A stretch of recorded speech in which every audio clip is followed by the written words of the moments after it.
With the mental side of tennis, from my perspective as a fan, if you like, the two things that strike me in tennis compared to lots of other sports that I think make it a big mental challenge is, first of all, it's an individual sport.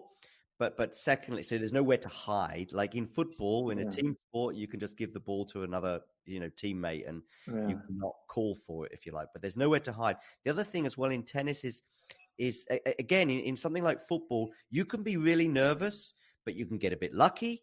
And of course, that can be the case in tennis. But basically, your body could be shaking when you're about to take a penalty. Okay, and you can still score because you can just put your foot through it, right? You just hit it as hard as you can.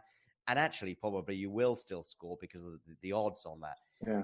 But there's that in a sport such as darts, snooker, tennis, where you need to be pretty calm and you need to have a pretty steady hand.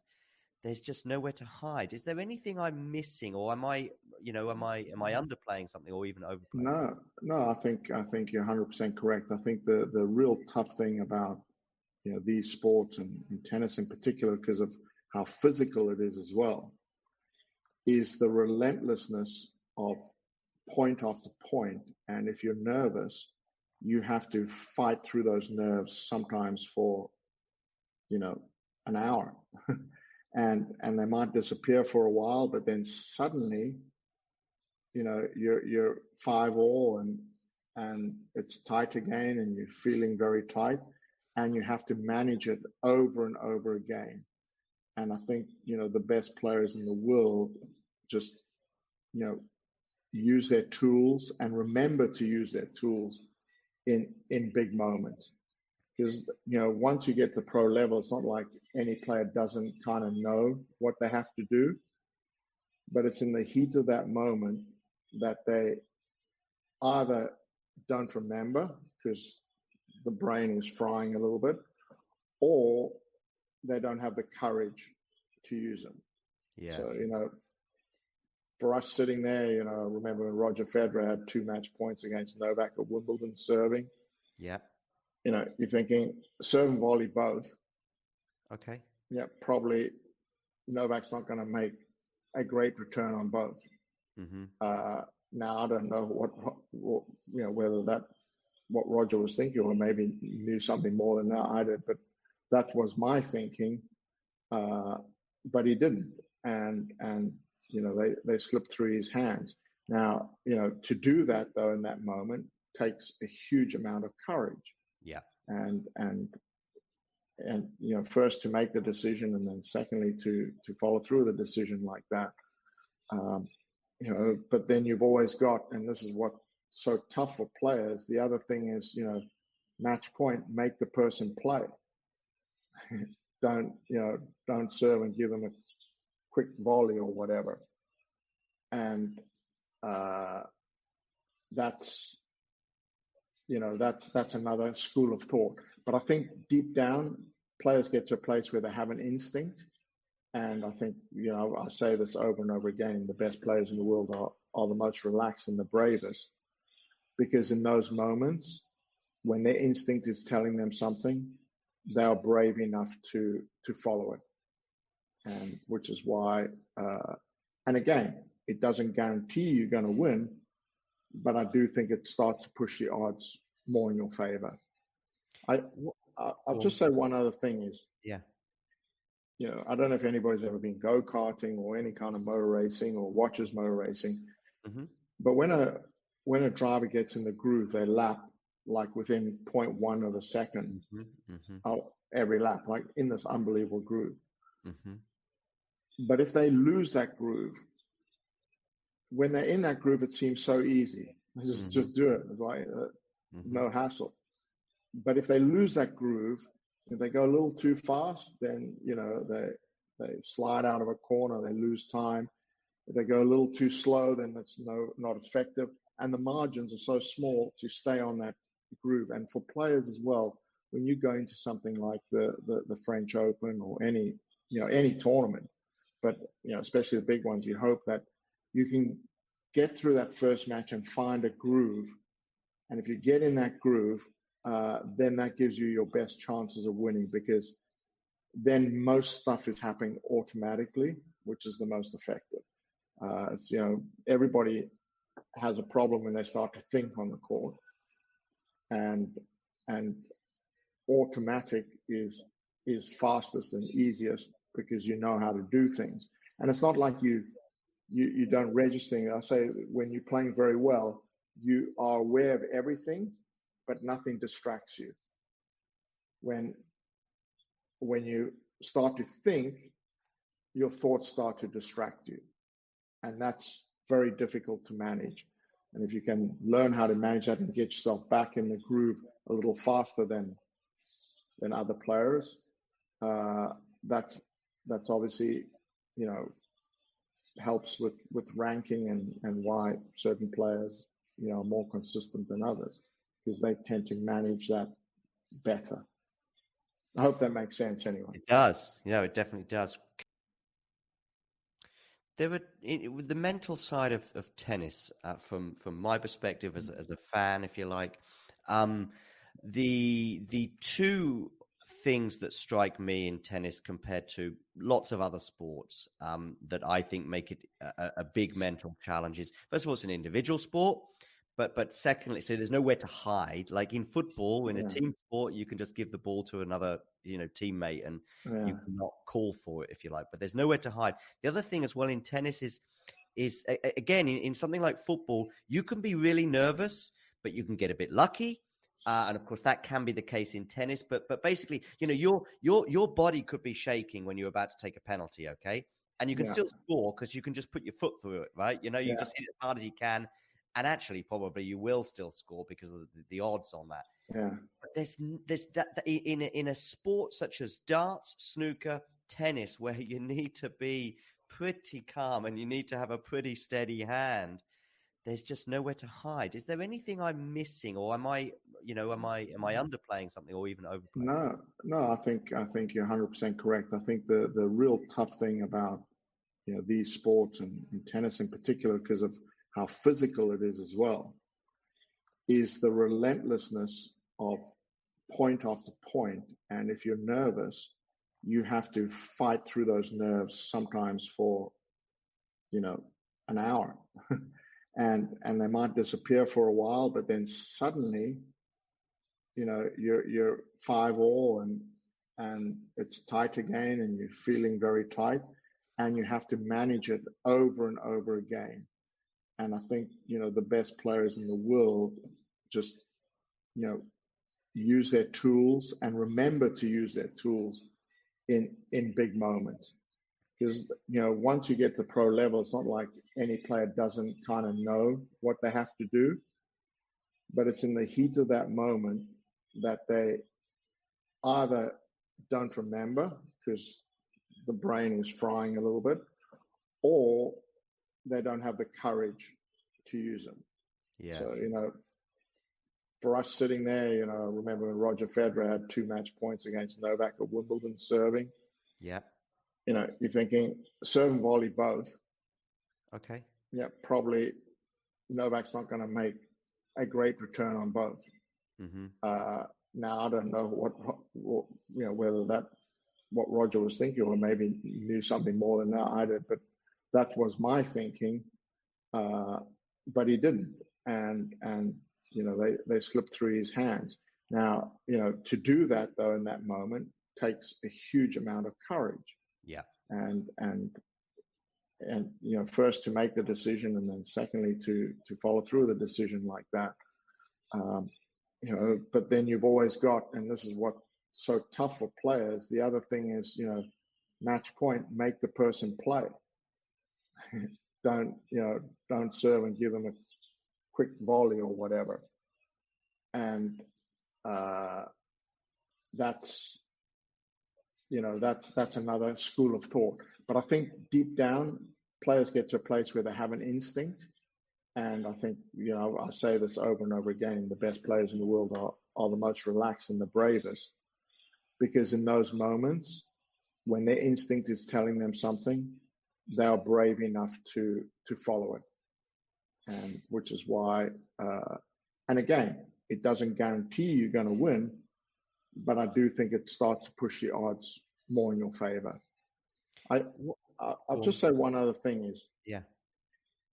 I don't know if anybody's ever been go-karting or any kind of motor racing or watches motor racing, but when a driver gets in the groove, they lap like within 0.1 of a second every lap, like in this unbelievable groove. But if they lose that groove, when they're in that groove, it seems so easy. Just do it. It's like no hassle. But if they lose that groove, if they go a little too fast, then they slide out of a corner, they lose time. If they go a little too slow, then that's not effective. And the margins are so small to stay on that groove. And for players as well, when you go into something like the French Open or any tournament, but especially the big ones, you hope that you can get through that first match and find a groove. And if you get in that groove, then that gives you your best chances of winning, because then most stuff is happening automatically, which is the most effective. Everybody has a problem when they start to think on the court, and automatic is fastest and easiest because you know how to do things. And it's not like you don't register. I say when you're playing very well, you are aware of everything, but nothing distracts you. When you start to think, your thoughts start to distract you. And that's very difficult to manage. And if you can learn how to manage that and get yourself back in the groove a little faster than other players, that's obviously, helps with ranking and why certain players, are more consistent than others, because they tend to manage that better. I hope that makes sense anyway. It does. It definitely does. With the mental side of tennis, from my perspective as a fan, if you like, the two things that strike me in tennis compared to lots of other sports that I think make it a big mental challenge is, first of all, it's an individual sport. But secondly, so there's nowhere to hide. Like in football, in a team sport, you can just give the ball to another, teammate, and you cannot call for it if you like. But there's nowhere to hide. The other thing as well in tennis is again in something like football, you can be really nervous, but you can get a bit lucky, and of course that can be the case in tennis. But basically, your body could be shaking when you're about to take a penalty, okay, and you can still score because you can just put your foot through it, right? You just hit it as hard as you can. And actually, probably you will still score because of the odds on that. Yeah. But there's that in a sport such as darts, snooker, tennis, where you need to be pretty calm and you need to have a pretty steady hand. There's just nowhere to hide. Is there anything I'm missing, or am I underplaying something, or even overplaying? No. I think you're 100% correct. I think the real tough thing about these sports and tennis in particular, because of how physical it is as well, is the relentlessness of point after point. And if you're nervous, you have to fight through those nerves sometimes for, an hour. and they might disappear for a while, but then suddenly, you're 5-all and it's tight again, and you're feeling very tight, and you have to manage it over and over again. And I think, the best players in the world just, use their tools and remember to use their tools in big moments. Because, once you get to pro level, it's not like any player doesn't kind of know what they have to do. But it's in the heat of that moment that they either don't remember because the brain was frying a little bit, or they don't know.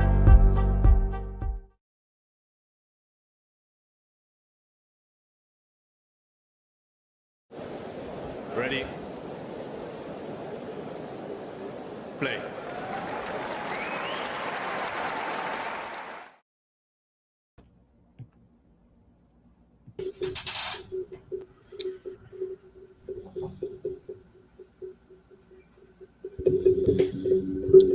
Hello. Can you hear me, Damien? Yeah, sure. That's good. Something is working for me. That's good. I wouldn't be surprised if this draw takes place in anything between 1 minute and 1 hour. So I will just get a little bit distracted by some of the live tennis that's happening. Last I saw, Sebi Korda was on the verge of winning the first set, but that was about half an hour ago. So I don't know if he did eventually get over the line. He did 6-4, and in fact, he's serving for the match. That, of course, is over in Adelaide against Chris O'Connell. What about the qualifying news? What have I missed in the last couple of hours over in Melbourne? 20 results. I mean, where should I start? I don't know. I guess the big one was... Huh? Give us a standout result or two. Sweeney beating Nardi, maybe. But, like, there's no standard results. At this level, everyone can beat everyone. So, like, there's really no surprises whatsoever. I think the funniest story for now was actually just now, because Diallo thought he won the match tiebreak at 7-5, and it actually wasn't even his fault, because Veljovic announced the game set match. Okay. So that's a controversial moment. Yeah, like if he lost this, can you imagine that? Yeah, if he'd lost, which luckily for him he didn't.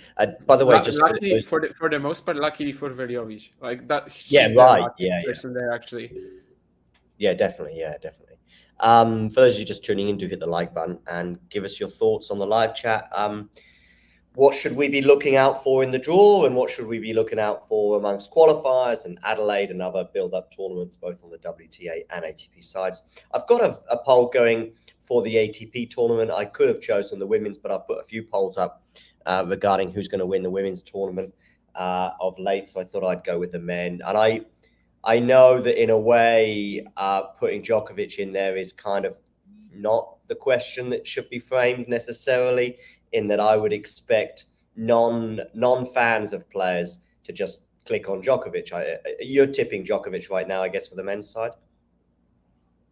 I'm not tipping anyone, but no, I mean, sure. But if I forced you into putting money on it... There's no story there. I mean, everyone is tipping Djokovic. If they're not, they're kidding themselves. So Yeah, that's what I meant. I didn't tip Djokovic to win 3 out of the 4 slams last year. And of course, I got it wrong on 2 of those occasions. Look where it got you, Yeah, exactly, yeah. I mean, I had him winning Australia, but I went for Alcaraz in the other 3. I don't remember, Oh, shit. But I got of course, I got 2 out of the 4, right? Because Alcaraz did win one of the other 3. Okay, what's this? Medvedev is playing Shelba next up in qualifiers. Medvedev. Yeah, Medvedev, yeah. Yes, round 2 today. Then he might play Svajda as well. He has a very tough... Well, he had Cecchinato in the opening round, which was like a free win, but now he has a couple of tough rounds. But still, I mean, I think we should all be hoping that he qualifies, because like he's the one who could actually pull off something big in the main draw. Maybe Menchik as well, but other than that, we'll probably, of course, some of them, depending on the draw, can get a couple of wins. I'm not saying that, but like in a good section, Medvedev, second week, it's very possible. But getting through the qualies is not a given. Definitely not when you're playing Shelby and then Svajda potentially. Svajda or I can't remember who's the potential opponent there, but yeah, Svajda or someone in the third round. And what about some other qualifier results today? Well, David Goffin played a very good match. He lost the first set to Billy Harris, was down a set in a break. But eventually it was actually a pretty awesome win. Like Harris is just, of course, in such good form right now. He was just blasting every ball and seeing what's going to happen, and literally everything would go in. Sort of just completely took away that timing advantage that Goffin has over other players. So that's kind of massive for him. But eventually the Belgian was able to recover. That Diallo pair match was pretty crazy, as Diallo was even 2-5 down in the third. So, it was really toe-to-toe until the end. And then, definitely Sweeney beating Nardi. Sweeney with 2 upsets already, beating Gigante and Nardi. But now he actually also has to pull off the third one against Zizou Bergs in the final round. The live draw, at least TV channel, has got up and going, so that's something, I suppose. So I'm tuning into that right now. Who we got there? That's Mark Woodford, if I'm correct on that, the doubles specialist, of course. Although I do get Woodford and Woodbridge muddled up. I did when they were playing and still do today. Although one has red hair, so perhaps I shouldn't. Anyway, at the moment they're just chatting, and as I said before, these things can go on for minutes or longer. I think this is the first year that they're actually putting it on a public space, though, right? Yeah, that's what we've been sort of asking for. It's happening, I guess, a little more often. And I wouldn't be. I would imagine every slam will do it now because the French Open has been doing it for a while. Wimbledon did it for the first time visually last year, although I'm aware that I think they did it in an audio sense. It's still like a computer draw, right? But yeah, but at least we see at least there's some transparency, and Yeah. you can actually make a show out of it as well. You know, Yeah. you can get a lot of clicks and views on that. You can get a lot of hype going because of that. So I think it is really good. I wish also the lucky loser draws were more transparent. I don't think they should be like done on stream or etc. But I don't know, just the fact that this is all behind closed doors, it feels very weird. Yeah, but unnecessary. Yeah, there's a lot of people sitting. I have no clue who they are, but of course it's going to be like a lot of BS before we actually get to the draw. Hopefully not much, though. Hopefully not much. Oh. What? Oh. Do you see what I see? Have they just tossed all the unseeded players on the WTA side into the draw? I think they have. Oh, I think they have. Yeah, I might be a few seconds behind you with my stream. Iga Swiatek is playing Sofia Kenin in the opening round. Oh, we've already got it all done. It's just being laid out in front of us rather than drawn. More or less, yeah. Like number 1 and number 2 seed have been the number 1 and the number 2 seed have been put in because, of course, we know where they're going. And now I think they're going to keep drawing like the other seeds into sections. But I can see. I think now we will probably learn whether Rybakina or Goff will be in the top half and bottom half. Okay. I think at least. So Rybakina is in Swiatek's half. Rybakina is in that's bad news, I would suggest, for Iga. That's no news, I think, whatsoever, because you still need both players need to get there, you know? Yeah, of course. But if you're Iga, you're thinking I've got a better chance of beating the Coco if that. Yeah, but if you're Iga, you're not thinking that at round 1. Like especially in the best of 3 format. I think this will be made into a much bigger topic than it is. And it was the same at the slams last year. Like Rybakina in Swiatek's half at what was the slam? Roland Garros maybe? Or the US Open, like one of these two. And I mean, Australia, they ended up playing each other in the 4th round. Yeah, but it was the 4th round. That's very different. Rybakina didn't have a seeding like this, you know. Then Rybakina was seeded like 20-something, right? Yeah, but I do think maybe those two players have fancied their chances of getting to the semis. So Sakhari's been placed. There's no certainties in the best of 3 format, I just think. And this will be made into a huge topic.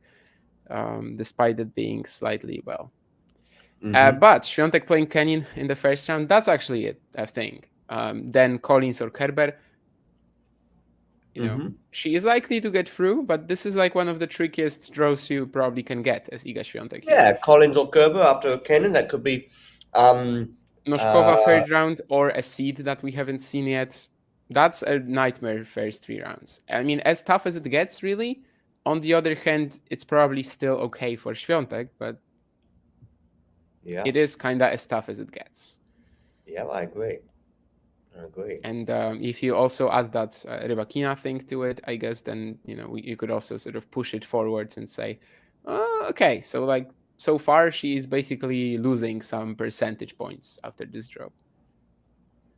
Perhaps they're not huge just yet, but she is losing some percentage points so far. Rybakina playing Pliskova, by the way, in the opening round, so that's also... Okay, yeah. That's, I guess, one of the arguments why Rybakina does not necessarily have to make the semifinals. So these two probably have lost so far when it comes to the draw. And Sabalenka has won. Sabalenka is playing a qualifier, then qualifier or Bogdan, then Third round would be, well, a seed that we don't know yet: Masarova, Sasnovic, Bronzetti. Yeah, like so far we have, without seeing the other seeds, Sabalenka has a dream draw so far. Let's see which seeds land next to her. Qin Zheng is like next to Pegula, which I don't think it matters all that much. Krejcikova, is that Krejcikova close to Sabalenka? Or no, it's going to be Krejcikova close to Jabeur. So Kudermetova next to Swiatek, that shouldn't matter, but I guess she did win their last meeting. Ostapenko can play Swiatek in the quarters.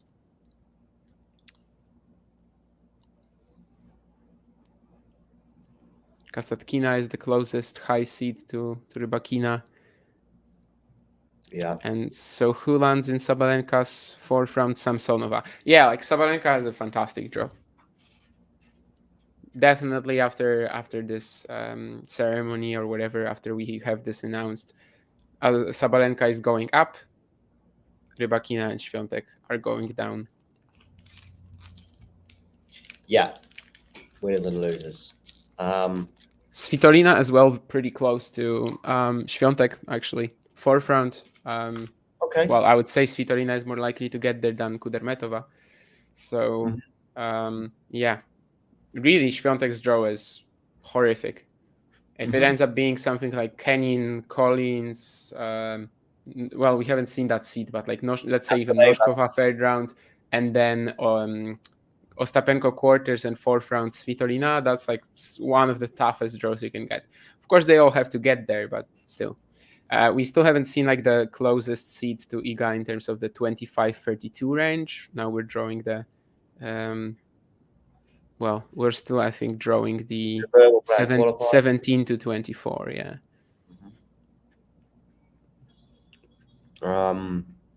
Yeah, Vekic doesn't change much in the Sabalenka section, and there's one more seed who can play Sabalenka in the third round.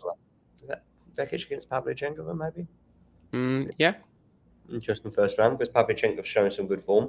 Yeah, Pavlyuchenkova might be the favorite. Maybe, yeah. Betting odds wise, I think Pavlyuchenkova will be the favorite, unless something happens this week, because, well, she still is playing. But at least Swiatek gets a bit of a break because she gets Buskova as the potential closest seed to her. Yeah, so that's not tough at all. So at least that's like one little break that she's gotten so far when it comes to this draw. Navarro close to Vondroushova. There will be some upset chances there. Although Navarro will arrive in the Australian Open very tired, just like Rybakina. Yeah, what do you think about Rybakina's decision to keep going? Awful, absolutely awful. I see absolutely no point. After getting a perfect warm-up, so much confidence, zero arguments for, many against. Unless she just suddenly pulls out. Although the playing she already played one. I mean, she already played one match, you know. I would have pulled out before the event. I know she might pull out ahead of today or whatever. But yeah, I mean, if she keeps going, it just gets even more stupid with every match, I think. She could be like seriously hampering her chances. Yeah, I don't like this way of the draw reveal. I think Wimbledon or whatever it was that we did with, I think it was Wimbledon that we did with. Is that Mira Andreeva as a possible second round for Jabeur? Where do we? Yeah, that's who's beating on Jabeur in the second round. Like no chance, absolutely no chance for Jabeur to win. But yeah, what I'm trying to say is that when we were doing this at Wimbledon, I think with Jakub, it was done differently in that the seeds were first, and then you had all the other players inserted, sort of all at once as well. But it was way easier for me to actually look at the first round matchups. Whereas here, I haven't seen much. I guess now they're showing us, like, yes, of course, we mentioned Collins against Kerber. What else is there, really? Mina and Towson, that's a match I definitely want to watch. So Ostapenko's in the same half as Swiatek. Is she a potential quarterfinal, is she? Quarter, yeah. Quarter. Either her, Azarenka, Vondrousova. Yeah, probably Azarenka or Ostapenko, actually. So yeah, Azarenka, Ostapenko, that was, of course, a match just last week. And they could be this week? This week? Last week? Yeah. I'm getting lost. Definitely a couple of days ago. Yeah, and maybe quarterfinal or something like that. Yeah, it was Brisbane. I think the quarters or like even the round before. But yeah, they will play each other maybe here in the fourth round. Azarenka has Georgie early on, so that's not that easy. But yeah, that could be a very tough opponent for Iga in the quarters. Rybakina Pliskova, we mentioned that earlier. What else do we have? Stearns Kasatkina was in that Roland Garros third round, but I think it was very easy for Daria.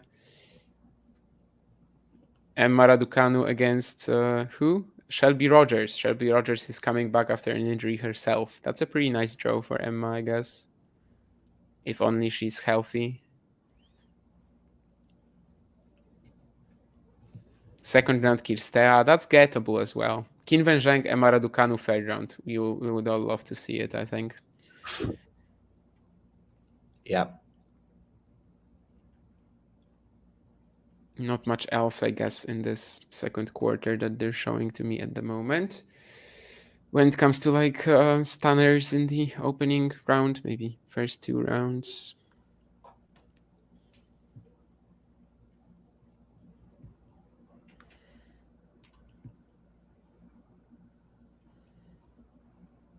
Hello, give me the third quarter. At least now they're giving us some time though, but I've already seen it also. Linette against Wozniacki. That's a Polish matchup again. And that's not amazing for the Pole, who's probably going to drop like 30 ranking spots after the Australian Open. Yes, because of course she's got a semi-final. Oh, and Garcia Osaka as well. Yeah. That's a first round, is it? No. Yeah. No. Yeah. No, Garcia Osaka. Oh, okay, first round. Yeah. Yeah. I don't even know what to think about that one. Garcia. I mean, if they met in the third round, then but maybe it's Garcia, you know, she can lose. Yeah, to I anyone. know. She's played only 3 setters so far, I think, this year. She almost lost to Malin Holgo. She almost lost to Preston. And then she lost to Ostapenko today, right? So yeah, she's played like 7 matches, all of them 3 setters. And I'm not expecting consistency. Let's just say that. I think Savi and Putintseva recently played each other. Frank is playing Daria Savi. Not. Yeah, I looked at it wrong. Potapova Juvan, that's also like a low-key great round 1. Leila Fernandez is the 32nd seed. I wasn't aware of that, but she could go deep. You know, Goff is not going to be like one of my main contenders to be in the semis, I think. So what's Goff's route? Well, Is it pretty tricky? Yeah, I don't know if she has anyone to lose to. Fernandez, third round, fourth round, Garcia or Osaka. That's kind of it. The quarter on the other half is really weak. Like the top half of that quarter is pretty weak. And Andreeva to beat Jabeur, that's an obvious round to pick. Everyone will make it. Mm-hmm. She could make the quarters, Andreeva. Yeah, I think fourth round is very gettable, and then you play. Yeah, sure, why not? And then Sabalenka, I think, might be a step too far. That's assuming Sabalenka gets that far. Yeah, Sabalenka is going to kill everyone here, I think, in this quarter. She got a really amazing draw, I think, overall. Yeah, because I think even, if Goff got to the semis, then that's not... Someone I want to look up is Kalinskaya as well. She's like in like the form of her life, but where is she? I know she beat... Oh, it's such a good draw as well. Qualifier for round 1, second round Kalinina or Rus. Then third round potentially Stevens, Gadecki, Stearns or Kasatkina. And actually it was Kasatkina who defeated her today in 3 very tough sets. Kasatkina beat Kalinskaya? Yeah. Okay. But earlier Kalinskaya beat Krejcikova. So yeah, this looks really good for Kalinskaya actually as well to reach the third round and get that rematch maybe against Kasatkina. Osaka Garcia, maybe the standout one. I mean, Kenin also a former champion against round 1. Rybakina Pliskova. Yeah, for names at least.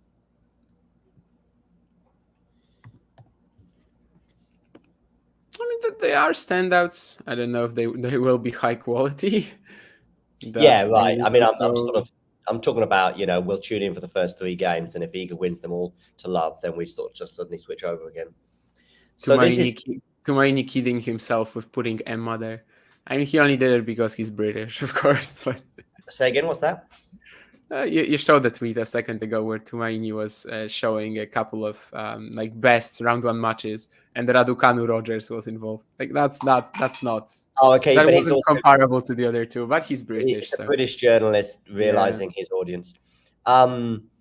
So yeah, just looking at this quarter here, Swiatek, Buskova, Svitolina, Kudermetova, Ostapenko, Azarenka, Navarro, and Vondrousova.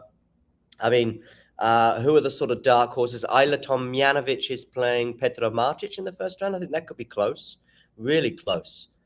Both kind of random, so that one could go either way. yeah, that doesn't sound like a dark horse, either of them, really. No, not to do any damage at the tournament. I don't. I like that Ostapenko Azarenka 4th round to also get to the. I mean, was it 4th round? Yeah, I think to play Iga in the quarters. Then Azarenka against Iga could also be. No, that was 3rd round. Azarenka Ostapenko, and then to beat one of them to beat Vondrousova or Navarro, and then to play Swiatek in the quarters. Oh, wow! So also Azarenka Ostapenko 3rd round. 3rd round, yeah, that's a good section. Quarters or semi-final vibes to it in a way. Maybe semi's a bit strong on semi is a stretch, yeah. Although they were both in the Australian Open quarters last year. Ostapenko losing in the quarters, actually. To who did she lose to? Ostapenko or Azarenka? Oh, to Rybakina, I guess. Ostapenko. Azarenka lost to Rybakina. Azarenka lost to Rybakina and maybe Ostapenko in the semis, but I guess in the quarters, Ostapenko must have lost to Rybakina as well. Rybakina, because Azarenka beat Krejcikova. Pegula beat Krejcikova. Somebody beats Pegula in the quarters. Qinwen Zheng Chestea as a potential 3rd round. Pegula. But there was someone next to Kirstea who was really good. Who was that? Wong, Raducanu. Oh, Raducanu has a good shot at the 3rd round, I think. Yeah. Raducanu, of course, as you said, her 1st round, Shelby Rogers. I mean, Shelby Rogers is somebody who has popped up from time to time. I think she beat. I mean, she's coming back. Like, she hasn't played in ages. Okay, but she beat. She was pregnant. Ash Barty. Oh, okay, pregnant. Yeah, she beat Ash Barty, didn't she, at the US Open a couple of years ago? Yeah. No, she has a bit of an upset, like upset maker, giant killer reputation. But actually, when you look at her stats, they are not that amazing. She has a couple of big wins, but she's not actually pulling them off on a very consistent basis. But yeah, she hasn't played since Wimbledon. For another show, Elena Avanesian. Maybe she wasn't pregnant then. Maybe she was just injured. Maybe I'm just misremembering, because that seems like a pretty. Avanesian is a potential 2nd round opponent for Sakkari, and if she plays like who did she played Ostapenko in New York? It's just an injury, by the way. It's not pregnancy. I definitely misremembered that, because she got married recently, and I guess that's why my mind went to that. But Avanesian, no, please don't. The Australian Open courts, her moon bowling, I don't see it. Although she is a friend of the show, so she's a friend of the show, and she had a really entertaining match against Ostapenko last year. Maybe Ostapenko made it. Djokovic has Murray and Monfils in his potential 3rd round, I think. Oh, 3rd round. From what I saw a second ago. But of course, there might also be a seed there who comes in and just totally destroys the section. Who's he playing in the 1st round? Do we know? Qualifier. Djokovic against qualifier in the 1st round. Yes, and Carlos is playing. I can't even see because they didn't show it. Popyrin is a potential 2nd round. Yeah, no, please. No, I'm not. I just think it's there's no chance. Alcaraz is playing Gasquet, so he also has a free win in the opening round. Sinner plays Botic in the opening round. Is that free? Less so than Gasquet. Medvedev plays a qualifier, lucky loser as well. Gibson Rusuvuori in the 2nd round for Medvedev. No, that might be somewhat tricky. Alcaraz Evans again in the 2nd round, maybe. Alcaraz Evans 2nd round potentially. Yeah, if Evans, of course, coming back from an I injury. don't think even Evans can beat him though. Like I don't No, think and Evans even can less beat so him. given that he's not played since October. Like he can pressure him, and it's gonna be a super fun match of amazing shot making. But like, can he actually beat him? No. Who's Andy Murray's first round? We don't know. It's gonna be a seed between the range of 25 and 32. Mm-hmm. Wait, what was that? Okay. I was scared that Kazo and Fils are playing each other, but they're actually just in their third rounds. They were just next to each other in the draw. Who gets? Oh, Zhizhen Zhang gets Federico Coria on hard courts. Yeah, that's a definition of a free win.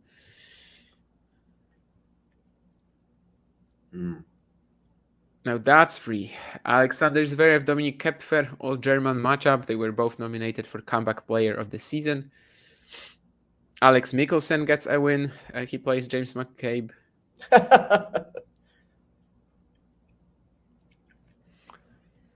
Yeah, I think soon enough they'll start drawing the 16 seeds. In fact, Taylor Fritz has already been drawn in the Djokovic quarter, so he doesn't impact anything. But he's in the and then Djokovic has Tsitsipas as well in his quarter, so it's going well for Djokovic so far. Let's see who he gets in his fourth round from the seeds. Oh, they're actually drawing someone else now. So the minor in the who section, Andrei Rublev. Oh, that's a nice chance for Demon then. Although he has to play Raonic in the first round, Arnaldi in the second. It is tricky. Although if you have Rublev in your first section, round. Oh really?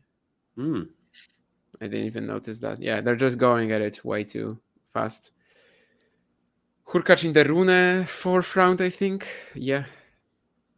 Oh, Hurkacz Rune fourth round. Yeah.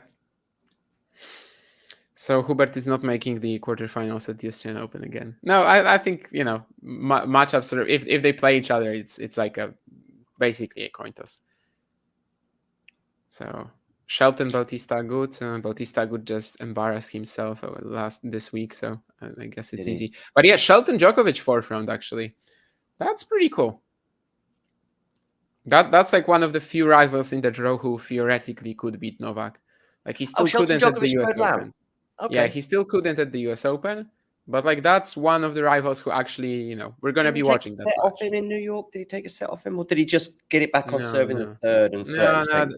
It wasn't close at all. He had no business beating Djokovic there. But in time, maybe it's possible. Casper Ruud also getting Ramos Vignolas in the opening rounds. I mean, this happens all the time. No, I'm kind of kidding. But there is this meme that Ruud gets easy draws. I think he's no Rado Alpot in this regard, but. Poor old Diego Schwartzman, of course, didn't even qualify. Poor. I mean, he should have been getting some rhythm at the end of last year playing challengers in South America, not being too proud to do it. It's absolutely his fault. And, he wasn't beating Klein today anyway, so. Fran Cerundolo definitely embarrassed himself this week, won just one game against Alexander Miller, so I guess I'm not looking at him as like a potential Tiafoe Choric opening round. Okay.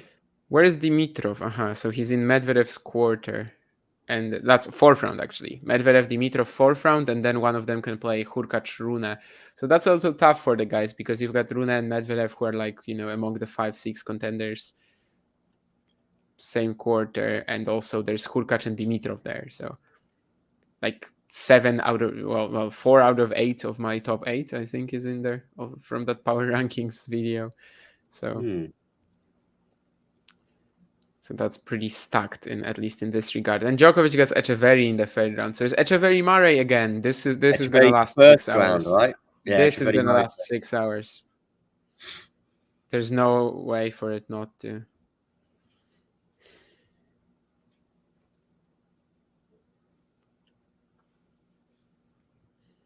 In Basel, they went on for like 3 hours and a half. Echeverry outlasted Murray. Juan Ignacio, who I know is a fan of Iga, said they really did Iga the dirty with that draw. Yeah, but maybe Wimbledon did the absolute opposite and gave her every opportunity to get into the final. Well, Bencic 4th round, you never really want to see that. Although Bencic was like out of play for like 3 months at the time. So on that particular day, you actually kind of wanted to see it. Who is team playing? I think we'll find out now. Felix Auger-Aliassime. Jesus. I'm not watching that. Team That will Felix be in the first round. horrible quality. Yeah, that will be horrible quality. I think Team had Rublev in the first round a year ago, so... Yeah, he did. And now we get like the full draw again. Any other good first round matchups? Manarino Wawrinka right away. That's Marojan Cilic, by the way. That's horrible as well for both guys. Cilic is... I know he lost 9 match points to Struff, but that he was playing very well and up until 6-3, 5-2. He's actually there already with the level. So that's pretty wild for him. Wasn't Vukic Thompson a match just like a couple of days ago? I don't know. Maybe not. Berrettini Tsitsipas, yeah. If Matteo is actually ready and serving well, sure. But he was withdrawing from some events, right? Recently, or wasn't he? Again. Mm-hmm. So I'm not too confident there. But yeah, Shelton, at least there's Shelton potentially in the 4th round for Novak. So at least someone who might have like at least a glimmer of hope. Because otherwise I don't think Novak has a real shot of losing before the semis. That's like the only possible option. And Shelton also needs to get there, which if he plays like Shevchenko or Manarino won't be that easy. Wawrinka, I think he'd handle right now. But the bottom 4 seeds in the Djokovic quarter are pretty horrible. Fritz, Cerundolo, Musetti, Tsitsipas, yeah. Yeah. Just goes to show that Djokovic is like a true winner so far in this draw. And Sinner in his half, I guess it's hard to say if Alcaraz or Sinner are tougher at the moment. Any good matchups here?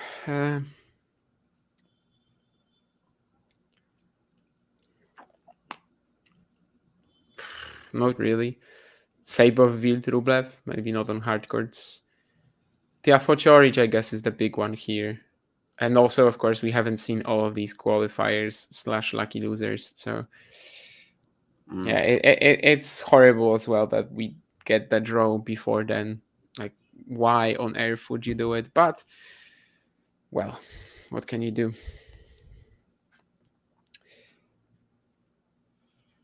Chris Eubanks might actually win a match. He's playing Taro Daniel, although... Safiullin Greek Sport, that's a good one. That's underrated. Underrated of the round. Safiullin didn't manage to get a seeding, and then that's... We were saying basically, right, that Fils, Safiullin, and someone else they're like the best unseeded players.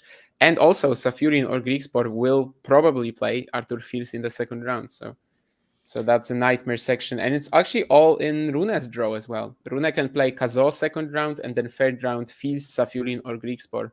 So that's a really tough one for Holger.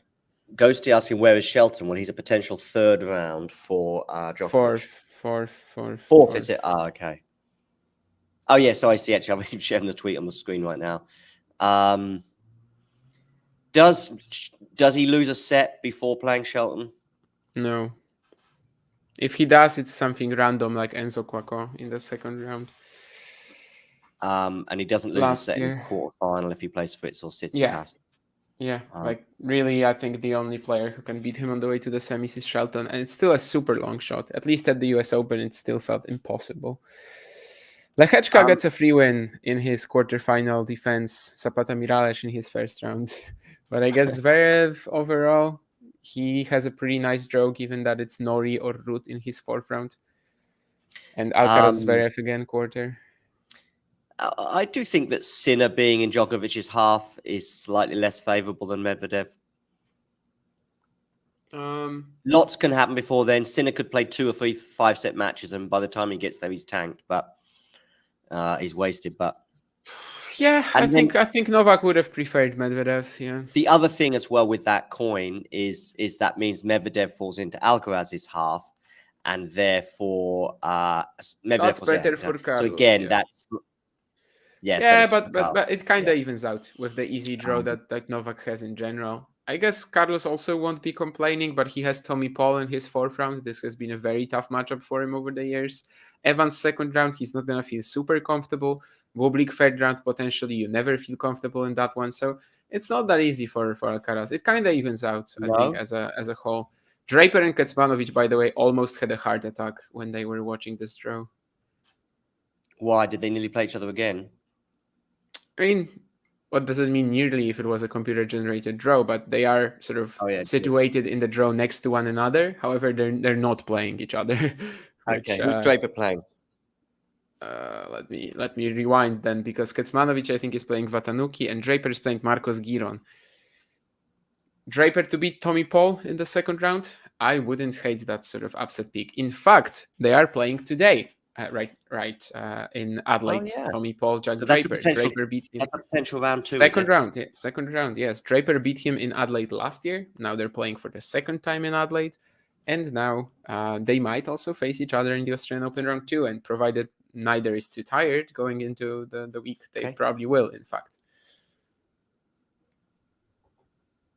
yeah. Honestly, this is so tough to even talk about. In the meantime, while you were talking about it, I had no option to even look at the chat because there was too much on the screen.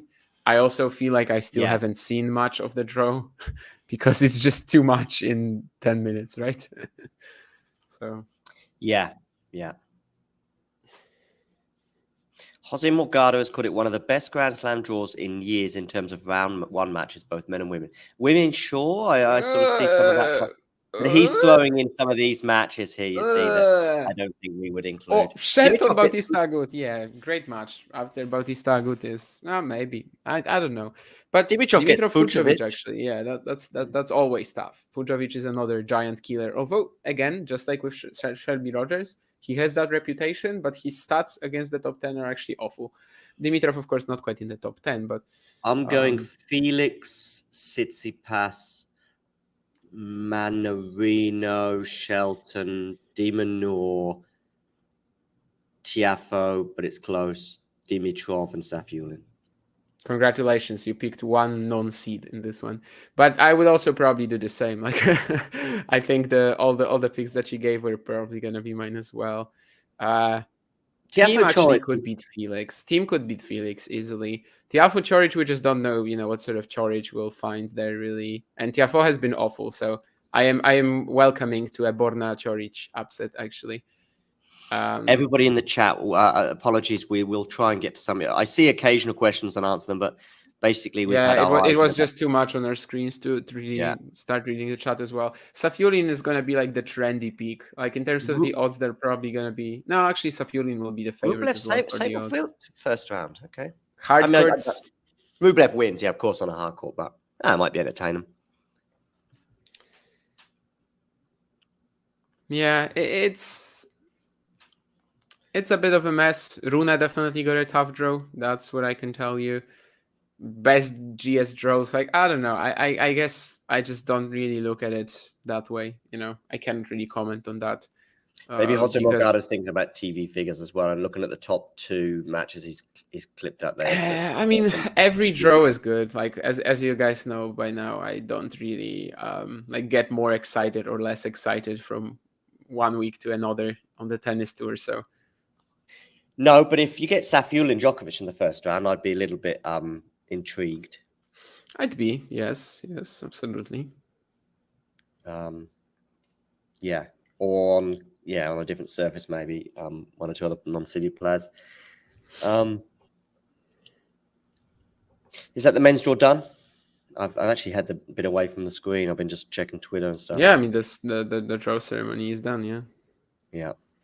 So let's see if I can maybe share a big long draw with you. Let's stick with the men for now. I'll come back to the women maybe before we close up.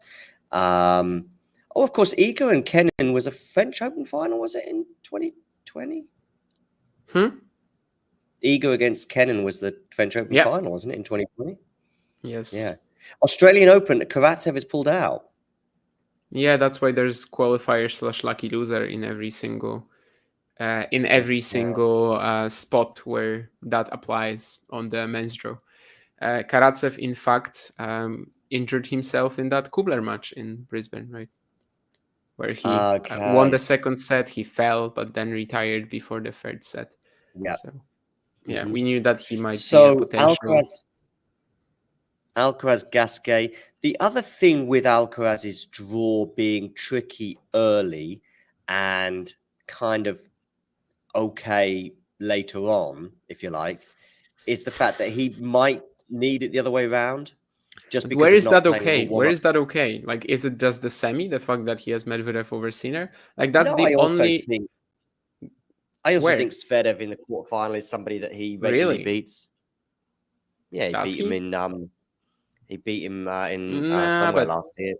Well, the US Open, but you know, US Open, Zverev was like not really in full physical fitness shape. Yeah, I'm not sure Sinner 5-setter.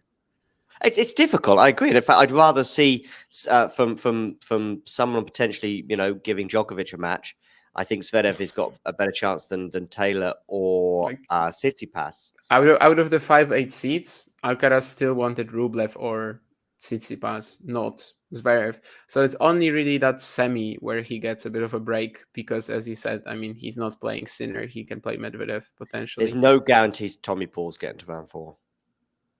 No, but if he doesn't, then who does? Who was that in the second round for Paul? Draper. Like, that's not actually easier than Paul at the moment. So that's Alcaraz's route, potentially anyway. Let's just see if I can get the a lot of people, one or two people, not liking the way they've done the draw. I just don't know why they just didn't. Wimbledon was pretty good, I thought, and it was a little better. Yeah, it just allowed you a bit more time to understand what's going on. Yeah,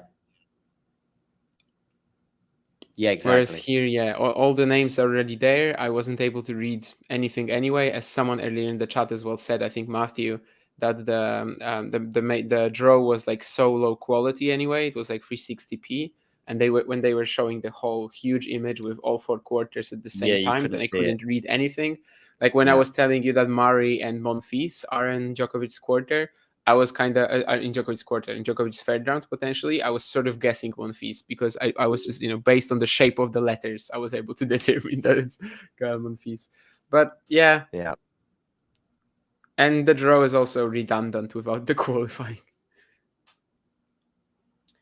Yeah, I would rather it was done after the qualifying if there was time and it worked out that way, just so we knew who these qualifiers were, and we could put a name or put a face to the names. Rublev, is Wilt, Eubanks, Korda. That's a potential 1, 2, 3 for him in the first, second, and third round. Korda, I think, could be tricky if he's playing well and healthy. This is a very ugly-looking screen I'm going to share with you right now, but this is Sinner Rublev as a potential quarterfinal.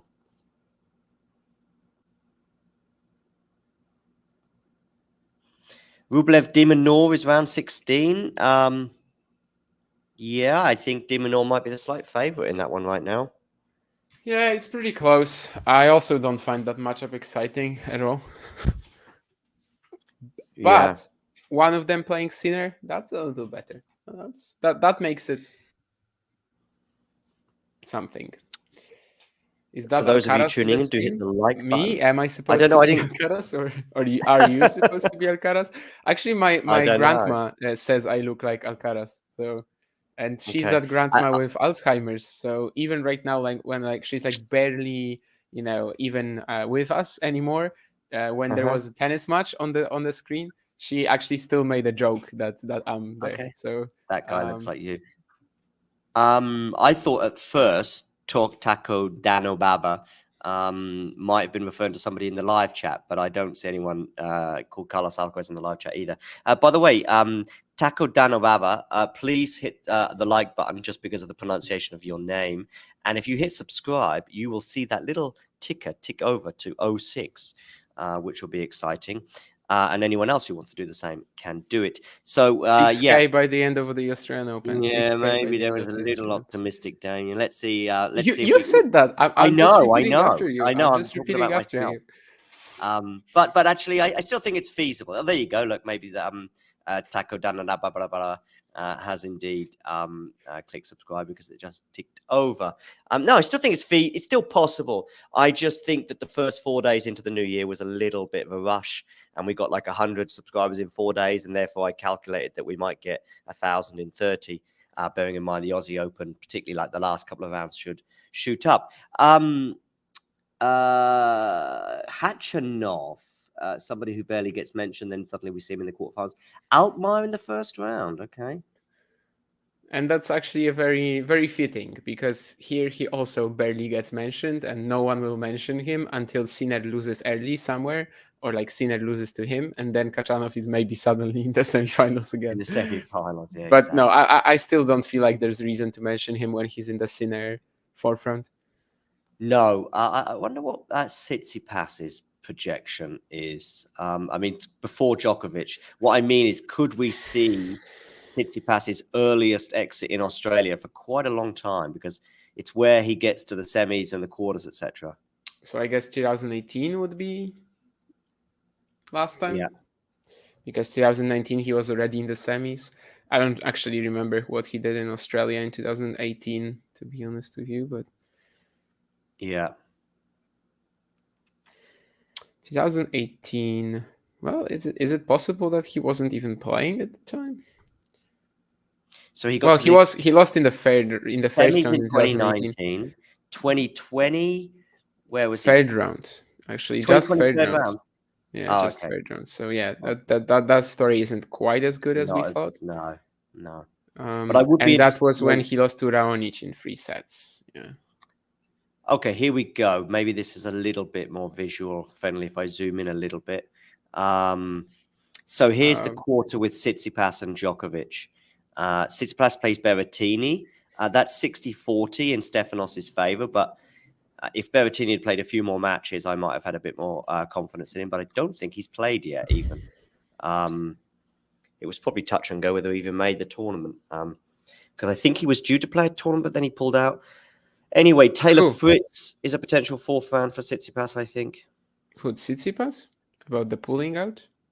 No, Berrettini pulled out. Berrettini, yeah, he pulled out from something. Marcus, just wait for a few minutes and they're gonna be there, or otherwise you can go to a live stream of the draw, and they were showing that all, and that was when we were getting the information from. Right now, John is showing some photos from like Twitter, probably, I guess. Yeah, I think this is Twitter. Yeah. So Tsitsipas's run is Berrettini, Jordan Thompson, followed by Musetti, followed by Fritz, Cilic, manager. Marin Cilic. No, I think it's possible. Like, he was really so good at that Struff match until he started blowing all the match points. Yeah. If he's fit and feeling confident, and maybe this is a thing after not playing for a year, maybe there's something going on there that I'm not aware of, that when you don't play tennis for a year, you blow match points, bearing in mind Rafa did exactly the same. Yeah, like everyone does it. It's completely normal. Like, when you're out of competition for a long while, then you cannot close out. Like, it's absolutely legit.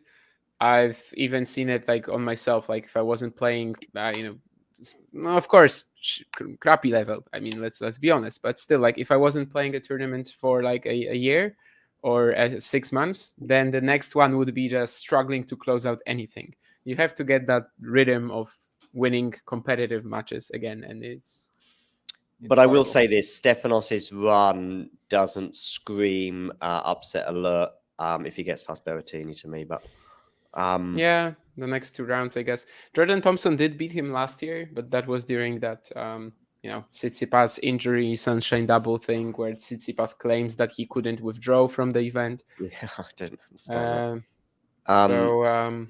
Thompson could beat him, and so it just doesn't scream it. It's not like I see somebody like a Safiullin. I know I mentioned it before, but if I saw Safiullin as a potential round 2 opponent, I would be going, oh, hello. I think whichever seed Safiullin got, we would have been like, oh, yeah, true. Look at that much, look at that much. And of course, Griekspoor is actually one of the lowest seeds. But if Shelton was a sort of 4th round opponent as well for Tsitsipas, I'd be thinking that'd be interesting too. And Holger Rune, if he was a quarterfinal opponent as well. Of course, he's going to play. He's going to play Djokovic in the quarterfinal. So that's Stefanos's tournament. Let's see what else. Let's have a look at the next quarter down, which begins with Jannik against Botic. I think it's an intriguing match that I think Jannik will win, but he could drop a set there. Then qualifier lucky loser, whoever that is. I guess they beat Pedro Cashin. Wolf up against Baez. Wolf is the favorite, I suppose, against Baez. Baez got swatted aside by Jack Draper a couple of days ago. Wolf was in the at the Australian Open last year, 4th round or quarters? Well, I think, was it quarters? Was it? No, 4th round against Shelton. Against Shelton, yeah. 4th round against Shelton. Was it 5 sets? I had to think about it. Yeah, absolutely. But yeah, Baez on hard courts, other than that brief peak at Winston-Salem, Wolf is probably a slight favorite there, but he's not exactly reliable at the moment either. No. So, Altmaier Khachanov we've touched on before. Dimonor Raonic, I think that's an intriguing one just purely because it might well be Rainic's last Australian Open. And if he can just serve bombs for a set, which I think even now he still can, he might take one. But then Dimonor Arnaldi. Dimonor, not too bad. Jarry would be a potential 3rd round for Dimonor.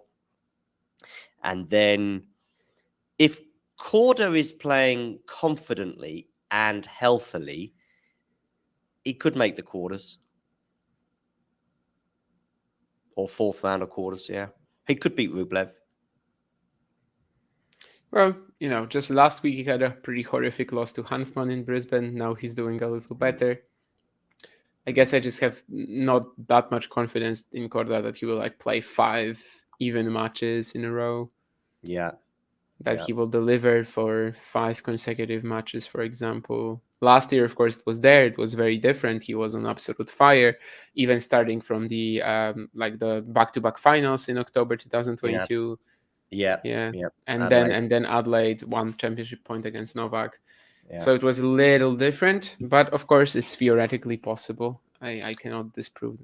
Medvedev's quarter. I think, did we say Medvedev has got? Oh no, it's Rune who you think has got a horrible run. Nishioka followed by Laszlo. Even Nishioka, he lost to in Adelaide last year actually, and Kazo 3 sets was it? I think Kazo 2nd round. I would love to see that, and 3rd round against Fils, Safiullin or Griekspoor. That's Jesus. I mean, Safiullin and Fils are the 2 most dangerous unseeded players in the draw, Yeah. So. Yeah, Safiullin and Fils, and they are on a collision course for 2nd round, are they? Yeah, they are. So Safiullin and Fils 2nd round, that could be a popcorn match. Xi Jinping playing Korea, and then the winner of that will play Humbert or lucky loser or qualify. Shapovalov there, potentially 2nd round for Hurkacz. And of course, they played each other, didn't they? I think in Australia last year, was it? They had 5 sets? Shapo Hurkacz, yes, 5 sets in the 3rd round. 3rd round, it has to be, yes. Yeah. And Hurkacz emerged the winner, right? It was a different Shapovalov back then, though. It was one that we still sort of maybe thought could make runs at slams. Well, against someone we're also seeing on the screen, Sebastian Hoffner, he did look absolutely woeful. But, of course, 1 match at a time, he will be improving. Is he going to be improving quickly enough? There's a fair few qualifiers who would love to see Shapovalov in their 1st round right now. Like, if he plays Medvedev, he has absolutely 0 shot of winning, for example. There's no way he wins against that serve. Hurkacz Rune, is that 4th round? Yeah. Oh, dear. Yeah. Holger. Listen, if Holger the other problem Holger has is if he's going to make a deep slam run, he needs some sort of straight sets wins, probably. Unless he's going to follow up on some things that I think have been coming out of the Rune camp, that they have been working on some fitness stuff in the off season, but the off season being so short, I don't know how much improvement they could have made there. Dimitrov Vucevic, I think that is an intriguing first round in the battle of the slices, perhaps. That could be interesting. Ofner Kokinakis. Kokinakis' form is horrible at the moment. Lestien, talking of slices on the forehand, I remember him doing lots and lots of those against Liam Brody in a challenger final last year that he won. David Fekina, though, will be the favourite there. Felix seeded just up against Dominic Thiem in the battle of the has-beens. And Medvedev's run, no, not too bad.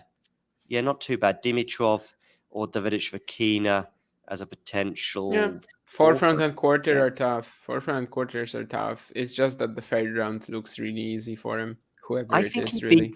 I think he beats Dimitrov. I think Dimitrov's form, though good, is just sort of good. We're looking at it because he's won a title. He got to the Paris-Bercy final. Do you know who he beat in the Paris-Bercy final in the second round? In the final. Do you know who he beat in the second round at Paris-Bercy? Oh, he beat Medvedev. Yeah. Yeah. And he beat Tsitsipas in the semis, I think. Yeah, true. That was when Medvedev was sticking his fingers up, or maybe he'll be gaining revenge on Dimitrov. I would fancy Medvedev to win that if they end up playing each other. But anyway, we'll see if that happens. Okay, and then let's have a quick look at the last section, which of course Alcaraz's section with a projected quarterfinal against Zverev. Zverev's run to that stage might include Lehecka, last year's quarterfinalist, of course. Cam Noy and Casper Ruud in the sort of battle of the people who've exceeded their levels, if you like, in getting to semi-finals and first finals. Half of the stream was just me firing insults at players. Now you've taken that burden from me. Thank you. I mean, I called Felix a has-been, but really to be I connected it to this. Yeah, that's why I said that. It's you've got to have been. I'm not even sure if he has been yet. Been.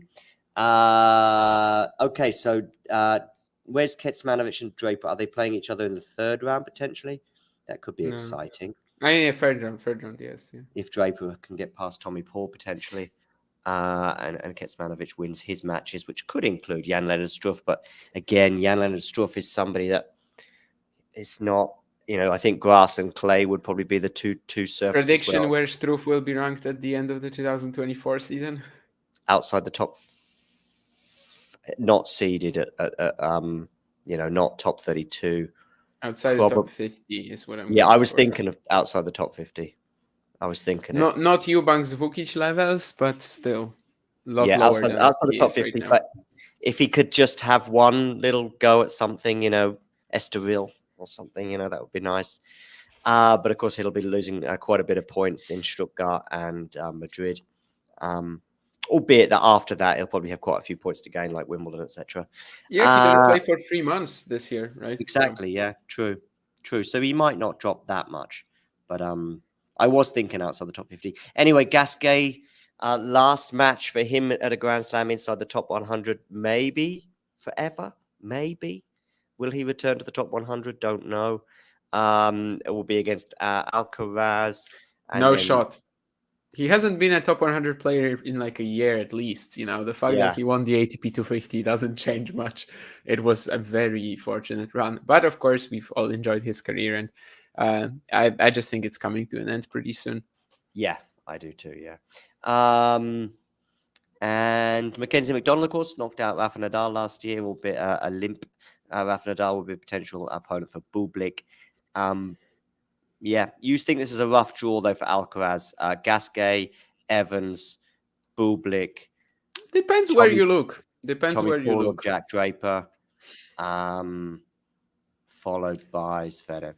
I think Zverev seems to have a very high chance of getting to the quarters. If it's not Zverev, though, in the quarters, then that's nice, of course, for Carlos. The fourth round, Tommy Paul, Jack Draper, that's probably where the issues sort of end in the long run. Like, definitely Struff or Watanuki could take a set of him. I'm not saying they couldn't, but I don't think they beat him really in the best of 5 format. Bublik, though, on these courts, if he's, of course, as usual, engaged, maybe. And yeah, Evans' second round is never easy. Like, it's not going to be an easy match. I don't know if Evans has quite enough to beat him. Of course, it could be Sonego as well, which would make it a little smoother for Carlos. It's hard to say, actually, who's the favorite between Evans and Sonego. But yeah, Gasquet at least is a free round for Alcaraz. So, that's something. Tell you what we'll do is I'll try and pick out some of the more. Hi, Anastasia. We'll try and pick out some of the interesting comments. Medjedovic is playing Shelba in the qualies, which I think is a big point to highlight. I know we highlighted at the beginning of the stream, but I think it's important to highlight it once more. Ghosty, yeah, Ghosty wanted Kenin. He had Kenin at number 10 in his power rankings, but Ghosty's power rankings are there to entertain. I think more than anything else, because he just doesn't put Pegula in there, for example, and I'm sure does so with eager through gritted teeth. Are you guys reacting to tweets because the quality? Oh no, I just was doing that just because actually the visual side of it, and we can't share the screen from the. I don't think I'm not even sure whether we're allowed to share the screen from the stream, but even if we did, it would be so poor quality as Matthew highlights. People talking about break point. Okay. Who's Emma got? Emma Raducanu. Let's go back to the women, actually, because I did say I would do that. Shelby Rogers, but we've probably talked about that since, so I think Terry probably knows by now, right? Probably, yeah. But I also think it's an interesting question for Kirstea second round, and then third round. Who was it? It was like an exciting. Maybe Qin Zheng was the third round for Raducanu. Qin Zheng is a potential third round for Emma. Yeah. Oh, that's exciting, and they could both get. I think Qinwen's more likely to, but I think Emma can win a couple of matches too. Raducanu Kirstea, the all Romanian matchup, just like Linette Wozniacki is an all Polish. Raducanu against who? Sorry, Kirstea. Yeah. Here's a quick look at some of the first round matches of note. Yeah, Pavlyuchenkova against Vekic, for example. And here's a very blurry looking thing. Somebody's here tweeting the Australian Open draw is out, basically out. But guess you can't read anything because they're streaming in 360p quality, which of course has been mentioned a few times already. Let's see if I can find a slightly better quality before we do bring this to a close. Some potential quarterfinals, but I think Vondrousova, Sakkari, Jabeur may be the most vulnerable in terms of making. Yeah, these three are unlikely to get there. Yeah, Osaka, Garcia is certainly one to mention from the first round. This screen might be a bit clearer. This is the Sabalenka quarter, which of course is the bottom quarter, where Krejcikova and Mira Andreeva would all be potential quarterfinalists. By the way, I'm not saying Krejcikova. It's just this name that just jumped out at me. I have lost faith in her over the last 12 months. Pavlyuchenkova, I think she'd be a fourth round for Sabalenka potentially. But also, of course, coming back from injury, but also against Townsend. I hadn't noticed that match. It's the first time I'm seeing that as well, which kind of tells you how quick the draw was. Yeah, right. Zidansek is in this draw. Podoroska is in this draw. I haven't seen them yet. No. Zidansek Podoroska is a first round match. I guess maybe we just sort of so Sabalenka has no one of note and just skipped over to the next section, and that's why. Alexandrova, Laura Siegemund, but Siegemund really now is a little bit more into the doubles than the singles, particularly on this surface, I think. Yep. So that's that. Andreeva, Jabeur, we've already mentioned, and I do think that's if you want to call it an upset alert, at least in terms of the seedings or rankings. The qualifier who gets Sara Errani will not be too displeased with their draw. It'd be interesting to see which qualifier Jabeur ends up playing. Kornieva and then Andreeva in the second round. Oh, we know who she's playing, do we? No. I'm just laughing. Oh, I see. You're just saying that would be tricky. Yeah. Kornieva and Andreeva played each other in the Australian Open Juniors final last year. And here is the Goff Sakari quarter, so to speak, in terms of seedings. But I think Garcia might. I've not been one who's big on Garcia for about a year, to be honest with you. But I have seen some chinks of light and recovery in terms of form for her, and she might be back inside the top 10 sooner rather than later if she can reproduce sets like she did in the It's first just set. that Osaka first round that is making me uncomfortable. But otherwise, I would actually fancy her for a deep run here. That's unlucky for It's Osaka. just that one match. I mean, Osaka I could mean, have, of course, played Igor in the first round, but and then it's also unlucky for Garcia. You know, yeah. She doesn't want to play this. So, like, I would be really fancying Garcia for a deep run here, if not for that. Yeah. She's probably the biggest threat for Coco in the whole half. In fact, the quarter. The quarter. I mean, if listen, every single player in this section of the draw, except Coco, Garcia would be somewhere between marginal to heavy favorite. If Garcia plays Sakari, Garcia's how far are you going? Oh, so the whole quarter. Okay. Yeah, the whole section. I think she's the biggest threat to go here. Maybe Fernandez. Maybe. She had a bad loss to Sakari, I thought, at the United Cup. She made Sakari's United It Cup. Doesn't matter though. Like if she's playing Goff, it's a completely different dynamic. Yeah, very different dynamic. I know, but yeah, I like Layla a lot, and I'd love to see her have another run, but I don't know. I know you do, and I'm generally the prime sort of. I know you are. Stop it. Let's not get too excited. But I like her here, as a prime threat to Goff other than Garcia, and part of that is actually how the matchup should work. Yeah. This section with Pegula and Rybakina, of course, having Pliskova in the first round. Who will Pegula lose to in the quarterfinals? This is the section. No, I mean, actually, she can lose to Kinven in the fourth round, I guess. Kinven Zheng, is she playing potentially in the quarterfinals? In the fourth round, but in the fourth round. But I mean, in the quarters, who does she lose to Rybakina? I mean, Radu, this is this particular little section here, this to the fourth round. Kinwen Zheng, Emma Raducanu, and Jessica Pegula. Those three names, just in terms of talent and ball striking, can win tennis matches against almost anyone except Iga and maybe Sabalenka and Rybakina. So I'm not here with my British bias hat on saying Emma Raducanu is making the quarterfinals. But there are worse draws for her. She could be coming up against Iga in the first round. She played Coco Gauff in the second round last year, so that's right. Exactly. There are exactly. And it was a close straight sets win, I think, for Coco. Yeah, 4-6, 6-7 or something like that. But it was that match where the Australian Open statisticians were like on crack again, and they placed like 40 unforced errors for Raducanu or something. They were both like -20, -30. Oh wow! Which is like the opposite of what they did this week with Garcia Ostapenko, right? I don't know if you saw that stat line, but like Garcia had like 49 winners to 15 unforced errors today, and she lost to Ostapenko in 3. But that was we've already mentioned that on the stream a few times. I didn't see that. Yeah, we've already mentioned that a few times on the stream this year, that the WTA Tour suddenly, like their stats are suddenly like +20 for everyone.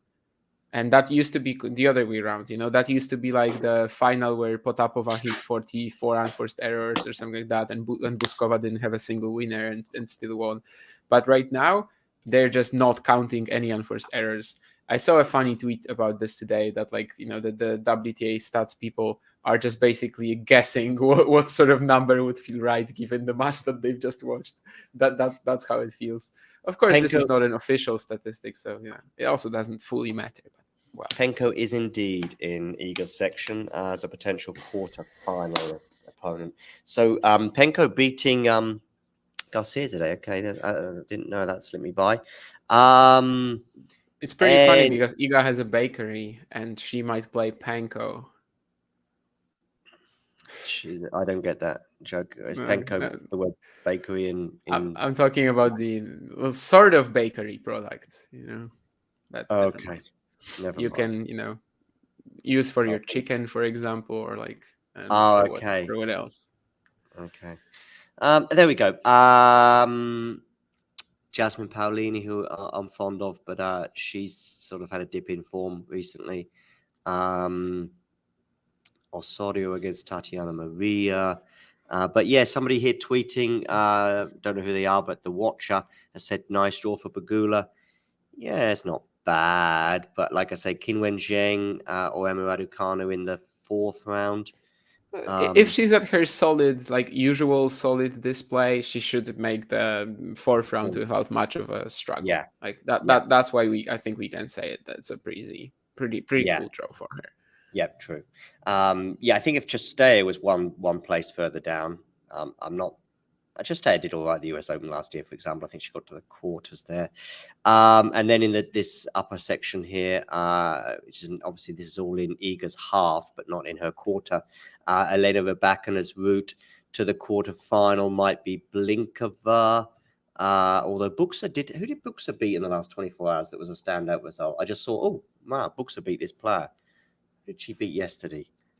Somebody of note.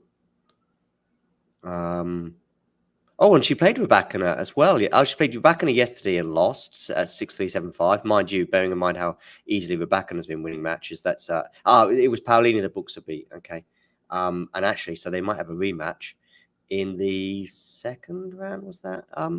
Yeah, 2nd round rematch. Although, of course, that's yeah. I mean, Rybakina's got Pliskova followed by okay, and then 3rd round maybe Paolini, but I don't know.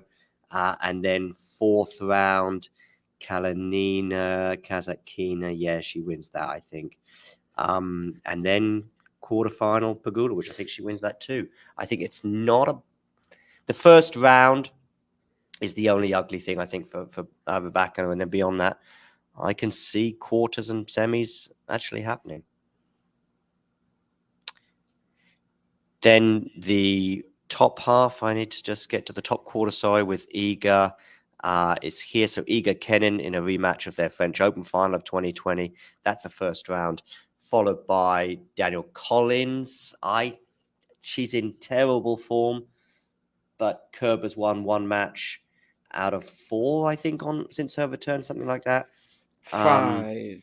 5. She played Okay, that all was of Tom them for Janovic Team Germany. Yes. Yeah, and that was against Tom Janovic in 3 sets.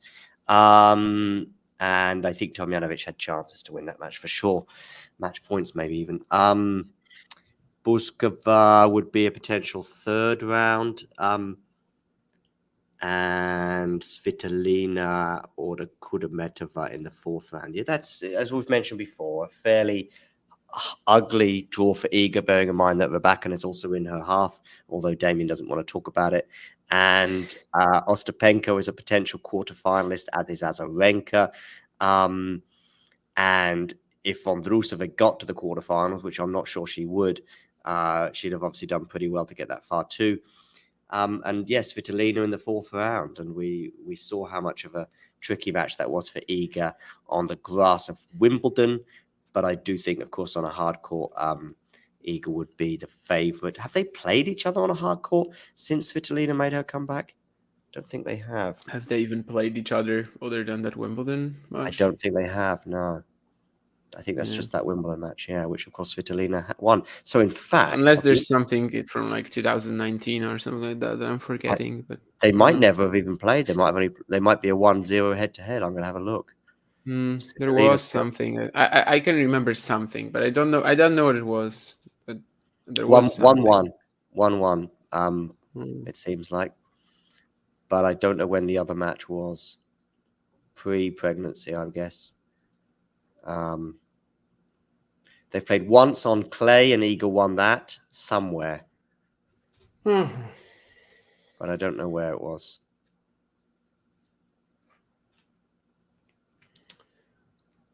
Doesn't matter. Anyway, it was before the Svitolina comeback. Rome, 2021. 2021. Yeah, yeah, true. 6-2 something. 7-5. 7-5. Yeah. All right, everybody, thank you for joining us for this. Gene saying haha, there's a lot of probably comments that I'm missing as well in the thing. KH Striker, please do hit subscribe. By the way, Terry said that Medjedovic might play Djokovic in the first round. I'm gonna cry if that happens, unless of course Medjedovic beats Djokovic, in which case that's gonna be yes, in which case it's gonna be like the biggest match I've ever seen. But no, please don't. Medjedovic into an easy section, and we make the second week. Maybe we go even further. Cool. Also, Medjedovic has to beat 2 other opponents in the qualifying first, so or maybe at least 1, because he might get a lucky loser spot if he loses in the third round. Yep, Svitolina, a potential banger against Iga in the fourth round, as we were just talking about there. Yeah, so by the way, everyone tuning in, please do hit the subscribe button as we head inexorably towards 5,207 subscribers rather than 6,000 just yet. It's a bit too early to talk about it, but I have still got the banner that says we're going to try and get there before the end of the Australian Open. We'll see if we do. If we get some peachy matches, that might help, and perhaps Osaka against Garcia might well be among them, and Iga as well against Kenin, particularly on the women's side. I'm very disappointed you didn't get my panko joke. Sorry, is that not a product that you use in very much? Might be a product I'm just not familiar with. And you were mentioning soups, was it, or pastries that it's used for? No, for like chicken, for example. Is it with panko, like PANKO? Oh, panko. Okay. Maybe you're just maybe it's like actually a kitchen sort of. You have to be interested in cuisine to know it. I don't know. I'm seeing some stuff now. Is it Asian? Is it, or? I guess. Yeah, that's what I was going for. There we go. Do check out. Put it on instead of, if you have flour, for example, right? Instead of flour on your chicken and then fry it, like it's something like that. Well, I guess the photo really tells you a lot there. By the way, I've got a 20-second video I want to show you, and I want you to tell me the one name in this amongst these 10 players that you're like, what? So just watch this video, David, all right? Okay. Number 10, Ons Jabeur. Number 9, Caroline Garcia. Number 8, Maria Sakkari. Number 7, Marketa Vondroushova. Number 6, Elina Svitolina. Number 5, Jessica Pegula. Number 4, Coco Gauff. Number 3, Arina Sabalenka. Number 2, Elena Rybakina. And number 1, Iga Swiatek. Which is the one name in that 10 that's like, no, she's not. Yeah, I had a bit of a gag reflex when he said Maria Sakkari, honestly. Yeah. But then again, like, honestly, maybe I would still have her like close to the top 10, because I was wondering about this a second ago, and I think when you said that Pegula is like maybe not as big a favorite for the Australian Open now after the United Cup, and I was thinking maybe I wouldn't have Pegula in my top 10 even, but then I just realized that there are no top 10 contenders that she's a bit like above her. She's Rublev. She's a Rublev, of course. I think maybe Rune, and the reason I say Rune, not because of the levels or the projections for their careers or their ages, just that I've got Rune, and I think if you got 100 tennis people, I think 50 of them would have Rune at number 5, and it's of course most people would have Djokovic at number 1, and most people would have Iga at number 1, with a few people saying Rybakina. But again, Pegula is my 5. I bet if we got 100 power rankings out there, I think most people have Pegula at 5. Just because it's okay, who's next? Yeah, it's Pegula. She's a solid 5, you know? There is a bit of a lack of other competitors right now other than the top 4, I think. And like after that, whatever you put there, really, because we said that Sakkari is like making us, is she really that high? But then again, like Vondroushova number 7, it's not because of how strong she is. It's because of how even it is after the top 4 or 5 players. Like after the top 4 or 5, you could literally have anyone there. Nick and Ons Jabeur as well at number 10. Ons Jabeur hasn't even played a warm-up. She's been like also struggling with something. So yeah, I just think that after the top 5, it gets very blurry. You could literally put, I don't know, Qin Wen Zheng in the top 10, and I don't think Yeah. anyone would be able to say, no, that's not true. Like, she could be someone's number 10 or 9. Azarenka are not in there. Ostapenko, yeah, absolutely. I think I would have Ostapenko in my top 10, in fact. And again, that's not really a reflection of her title-winning chances. It's just that after the top 4 or 5, you can do anything. So Sakkari is fine, actually, in the top 10. Like, my initial reaction was yeah. But I think she's actually fine there. The reason why I'm not as convinced is because Azarenka or Sakkari, who's a more solid, just not knowing the draw, who's more solid quarterfinal potential? Azarenka. Who's playing better? Azarenka. Svitolina, I know he's got Svitolina in at 6, but Ostapenko did nothing after the Australian Open last year, like literally nothing. I know she just had a nice tournament. Yes. Maybe I would put her above Sakkari. I don't actually know. I think I would still have Sakkari higher than Azarenka. Not than Ostapenko, maybe. No, but it doesn't really matter. Like, really, when it comes to the WTA power rankings, it's the top 4. Pegula is 5th, and then it's whatever. You can throw in Shelby Rogers if you want to. Well, Ghosty put Kenin in there, but he's Serena. If Miles was doing the power rankings, he would have Serena at number 6, and I can't even say he's wrong because it's just a big fat mess after the top 5. Yeah.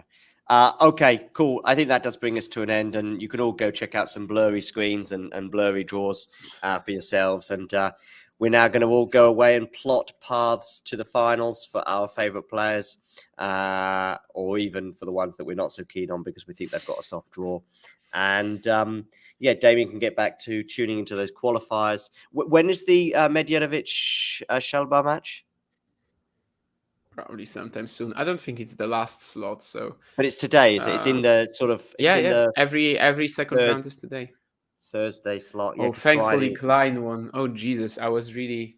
Napolitano is awaiting him in the 3rd round, so I was really eager to have him in the 3rd round because it seems really easy. And Menchik has also just lost a set to Federico Gaio. That would be a wild loss, but that's sort of what we were talking about on the stream some other day.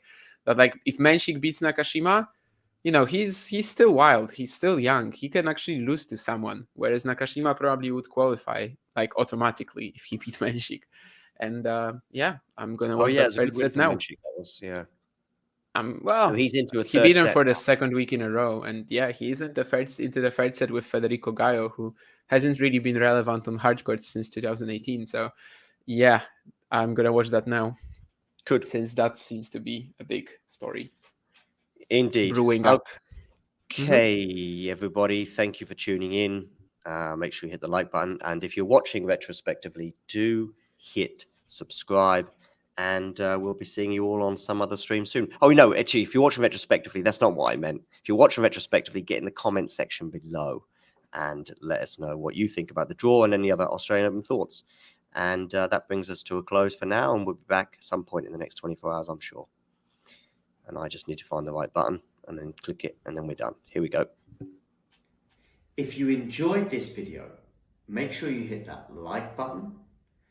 Don't forget to subscribe and click that notification bell so you don't miss out on all things tennis.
Play.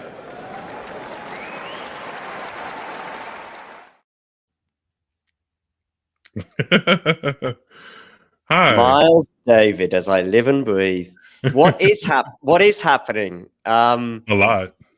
Yeah, Garcia Osaka. I'm very happy about that. It doesn't give me a matchup that how do I put this? I feel like it's a matchup that both might enjoy.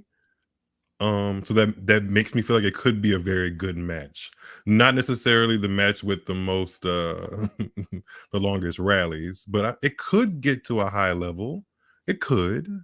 And I actually think I pick Osaka to win that one. Really? I think I do. Garcia did look pretty good in United Cup, Yeah. but I feel like the matchup favors Osaka more because Garcia likes to like just stand there and deliver, especially on returns. And Osaka, if she's serving well, that's just too much. That's too much to handle to like really come in on every serve. And I haven't seen Garcia play any other way besides that. So if Osaka has a good serving day, then Osaka might potentially just swat her aside. I don't know. I'm going Osaka. Sorry, I'm going Garcia. Really? Okay. Yeah.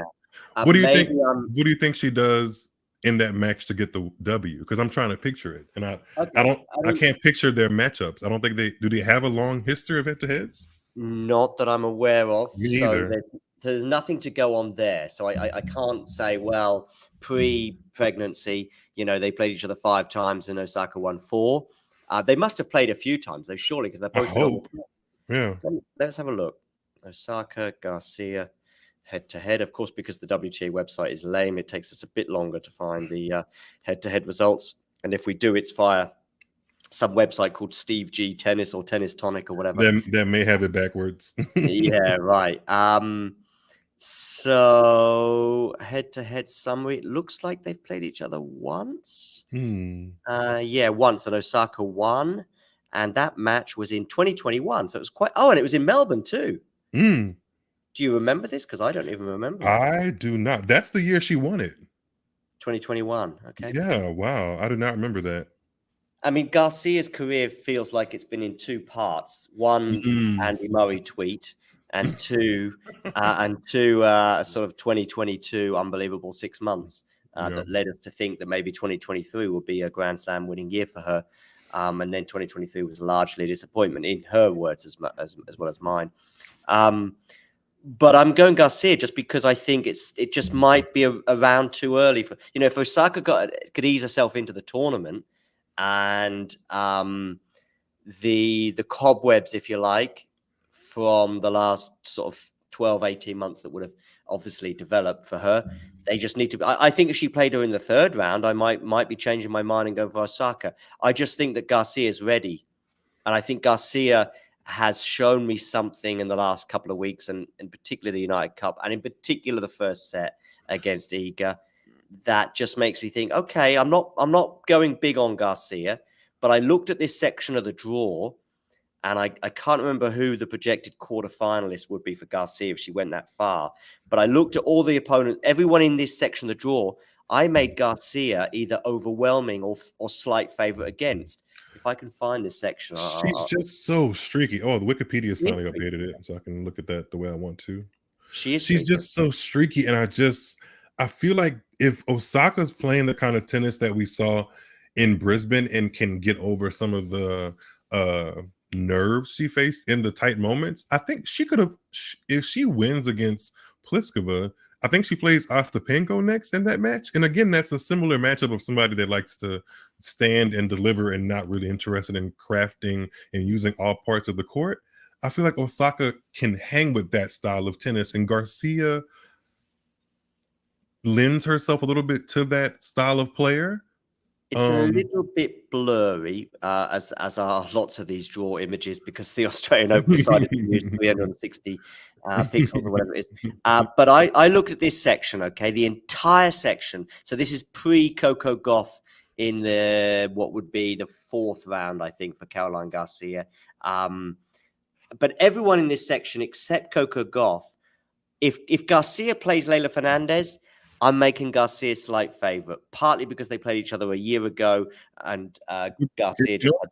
In order for Garcia to play Fernandez would have to be Coco. That's right. Yeah, I'm just saying. I'm just looking at every single permutation.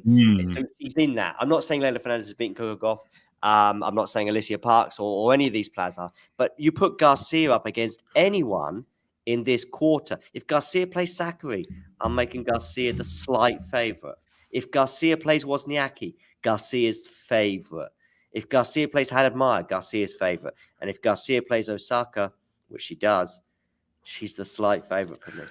That is so interesting because I am not big on, maybe because I watched the last match she just played against Iga and it was so scratchy. Maybe I'm using that as my bias, but yeah, but I thought that, I mean, being scratchy against Iga, but you win a set, that's not bad if it's scratchy. True. I don't know. Miles Davis and John Silk's reputations going head to head on could be as early as Sunday, by the way, which is also exciting, or Saturday night for you and I. But that'll be do you think that'll be I think they're going to try to market that to the Japanese crowd because they're so close to the time zone. Yeah, right. Does that mean day session or night session? I think night. I mean, okay. There's not like an Australian on the women's side, that maybe Tomljanovic, but I'm not even sure who she's playing. But there's just who else could it be that opens a tournament like that? Right, exactly, on Rod Laver, or playing one of the two matches on Rod Laver. I mean, Djokovic will probably get one as well, and so on. But for me, that match has got to be at night, probably on Rod Laver. For me, because I guess they go for one men's, one women's. Is that sort of generally the way they go about it? So, that's how I remember it. Yeah. So therefore, I mean, it might not be Sunday; it could be Monday or even Tuesday. So, but it's got 3 shots at Rod Laver, and I think it'll get one of those 3 shots, if you like. I do think the top half is a little, especially with that section that Iga's in. The top half prevents. Top half has why can I not say this? Elena Rybakina, Vondrousova, Iga, Svitolina, and Wozniacki are all in that top half of the draw, I think. Yeah, we're going to come to that in a second because I think the Iga. No, Wozniacki's not. Sorry, Wozniacki's not. But Kasatkina's on that half. It's. I would love to see Pegula. I would love to see Leylah against Alicia Parks potentially. Yeah. But I would also love to see Leylah against Coco Gauff. I'd love to see that. I mean, 2 players that are probably slightly better known for their defense over their offense. And maybe both as well, slightly better known for their athleticism, which is obviously linked to their defense.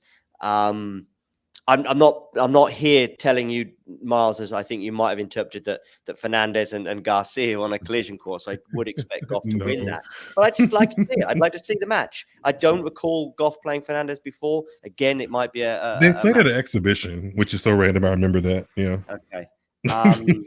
So yeah, well, take whatever you want from that. But I mean, De Minaur beat Alcaraz in an exhibition, I think, last night. Oh, really? It looked fun. It did look fun though. It went to it was 2 sets and then followed by a 10-point tiebreak. And there were some fun points, definitely, in one of these sort of pre-Australian Open exhibitions. But yeah, Garcia, I don't know. I've been down on Garcia, rightly so, and most tournaments proven thus for most of 2023, even before the dip came, if you like, because a year ago, I remember Blair Henley saying, why not, winning a Grand Slam in 2023? I mean, she wasn't sticking her head out there. This is the end of 2022, by the way. She wasn't sticking her head out there. Was that a Fort Worth conversation? Yeah, it was. Yeah, it was when we looked back on her match with Kasatkina, but also the tournament as well, of course, that Garcia won. Beating Sabalenka in the final. And I guess going into at that point in October, November 2022, Garcia and Sabalenka were neck and neck almost for, getting that monkey off the back of winning a Grand Slam. But of course, it was just a few weeks later when Sabalenka did. And Garcia never really looked like doing it at all. And yeah, I do remember her beating Leylah, though, in Australia in a really close first set where Leylah probably should have won the tiebreak, but didn't. But anyway, this is a a fairly even section. This whole section. I mean, me just saying to you, I would make Garcia a slight favorite in so many of these potential games tells you that. I mean, I would make Goff favorite over Garcia, but it wouldn't be 80-20. It would be 60-40 for me. I see that. If Garcia gets that far, because if Garcia gets that far, it means she's skittled Osaka. It means she's gone through Fresh or Saville and so on and so forth. And you know, a confident Garcia, she does strike me as a confidence player. Very much so. Yeah. And yeah, I just, you know, she could get under Goff's skin in terms of rushing her a bit. That's true, especially on serves. That's for sure. Yeah. Right. Okay. Let's have a look. Tomljanovic plays. I just kind of found this randomly. Tomljanovic plays Petra Martic, first round. Yeah, and that's a 50-50 one for me. Martic is just someone who's quite good. Yes, very stable, very solid. Yeah. And you beat Martic because you're playing well, and if you lose to it, you play badly, and she probably just has the same level. Alina Avanesian, of course, friend of the show. I think she could beat Sakkari in the second round. I slipped up and said Sakkari was kind of I don't think her seeding makes her a dark horse, but I think she's a overlooked potential person that could go deep. I mean, this is me kind of talking more with my heart than my head. But even on paper, if I look at just this little section, it looks familiar to the level she played in the competition she played in Guadalajara. Especially the first couple of rounds. Okay. Except Marta Kostyuk looms as a potential third, and that could be a rematch of the Wimbledon first round that she lost in 2023. Wozniacki's there as well, but she's she's literally a wild card. I mean, she's won the tournament before, but who knows, you know? Mertens, though, I think. I mean, listen, Mertens she got beaten badly last week. I think Mertens by Rybakina, maybe. Yeah, she's back in Hobart this week. Sophia Kenin, matches, I think. Yeah, Sophia Kenin and Elisa Mertens are in Hobart this week. Yeah. Okay, I did want to talk about it, which was okay. Well, actually, it was not Iga section. His Sabalenka's had a nice draw. I think she did. Right? Yeah. She did. They were kind to her. They want to see her do it. They want to see her do it again. Yeah, right. I mean, she could have qualifiers in rounds 1 and 2, and then potentially our good friend Surenko, if she doesn't fall ill before the third round, and then Samsonova and Pavlyuchenkova, I think could be. Sign me up for that fourth round matchup. Yeah, Pavlyuchenkova Vekic, by the way, is a match. That's a pretty good one. Yeah, it's a match from the first round that just didn't quite make the headlines because of various other ones, such as Kenin, Swiatek, and of course Osaka Garcia, which we've already mentioned. So, but otherwise, that's a quietly interesting match, that one, because it really is 50-50. If it's absolute recency bias, I think Pavlyuchenkova wins. I don't know how she's doing. She's probably playing today, Pavlyuchenkova, but I know she's won a couple of good matches already this week. So yeah, could be Pavlyuchenkova against Sabalenka in the quarters. Would that be fourth round? And on Jabeur, I don't think she's making. If it's Andreeva, she goes up against in the second round. I really kind of have Andreeva as the favorite. Yeah. Would be the favorite. Even Bernarda Pera just took out Paula Badosa and pushed Ons Jabeur and is playing with the new Yonex racket. And I'm always interested to see how players that switch gear at the top of the year. How they you didn't even know it. How they feel about it, because there has to be something that just clicks for you for most players to switch to a new racket.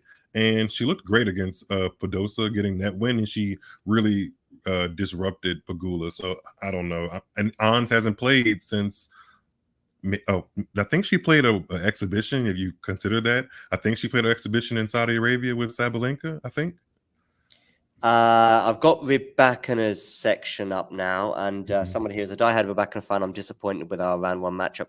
I mean, to be honest with you, we mentioned Sabalenka being a winner. Part of the reason for that as well. What the first thing you see is, where's Rybakina going? Because she's the number 3 seed, but arguably the number 2 form player, or even perhaps number 1 for some people. And I think she's number 1 in your power rankings, I think, Miles, She right? is, yeah.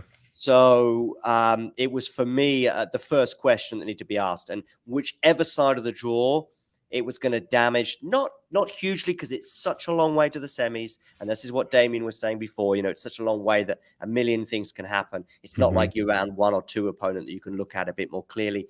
But it is a question. Where's Rybakina falling? And if she falls in Sabalenka's half, suddenly Sabalenka's chances just go down a little bit. And if she falls in Swiatek's half, Swiatek's chances go down a little bit. Because I think Swiatek Goff, I know Goff beat her last year, but there's still more to prove in that. At the moment, that's a one-off. It's not a Jannik Sinner, Daniel Medvedev, or Rybakina Sabalenka, as I highlighted, I think, a day or two ago with the way that Rybakina as well. I think 3 out of the last 4.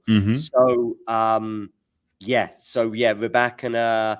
I mean, you're disappointed. The problem for Rybakina is she's the problem for someone, but then it's also a problem for her because, I mean, she's not 1 or 2 seed.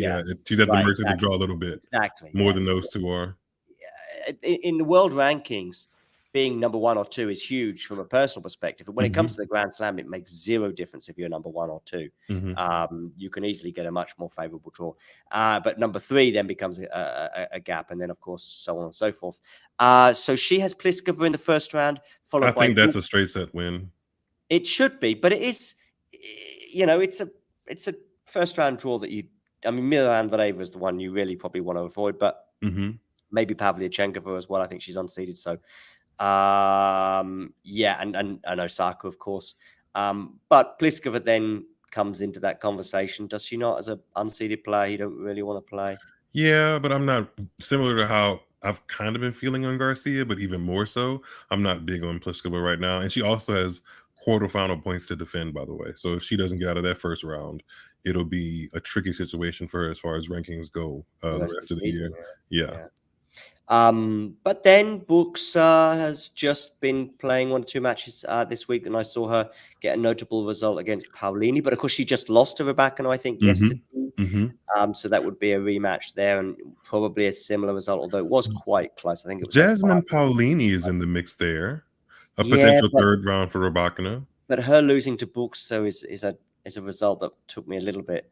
Buxa beat Paolini? Yeah. I didn't see that. That's a little surprising too, yeah. Yeah, right. But maybe Paolini can ease herself in, although Deanna Schneider is not pushing. That's how Schneider got her ascent to my knowledge in the Australian Open last year. She took a set off of Sakari. I remember that match. Yeah, exactly, yeah. Although I do think Osorio or Maria are beatable, particularly Maria on this surface, but probably Osorio as well. I see sort of Tatiana Maria. I know she got to Wimbledon semi-final, but I do see sort of Maria as being somebody on a hard court that might pick up a title in Latin America when no one's looking. But that might be about it. Although I think that might even have been on clay. I'm not sure.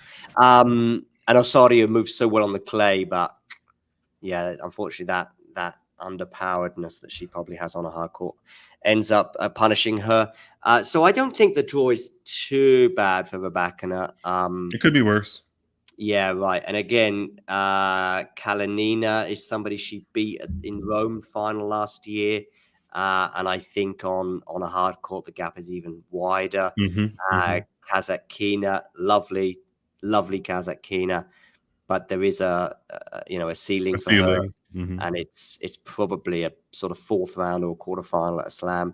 Qinwen Zheng is somebody, of course, who could be a 4th round. Sign me up for a Zheng Rybakina quarterfinal. Sign me up for that. Yeah, I mean, basically, I'm just looking now at Pegula's section here and going. This is kind for Pegula. Yeah, not bad. And Pegula is our quarterfinal friend, and you might be thinking the same, but I would probably go with Rybakina over her if they end up playing each other. But yes, yeah. But Qinwen Zheng, Pegula, if they've both got there in style, could be a 55-45 in favor of Pegula, or Raducanu Pegula. Maybe people will come for me right now, and maybe to a less extent you, Miles. If I said Raducanu could be in the 4th round, but she can win matches. She won a match last week and lost a super tight one, or at least it was tight for 2.5 sets until I think Svitolina was sort of put on the afterburners in the third. But that was Svitolina, and Svitolina for many of us is in and around the sort of top 10 sort of players. She's in contention right now, yeah. Yeah.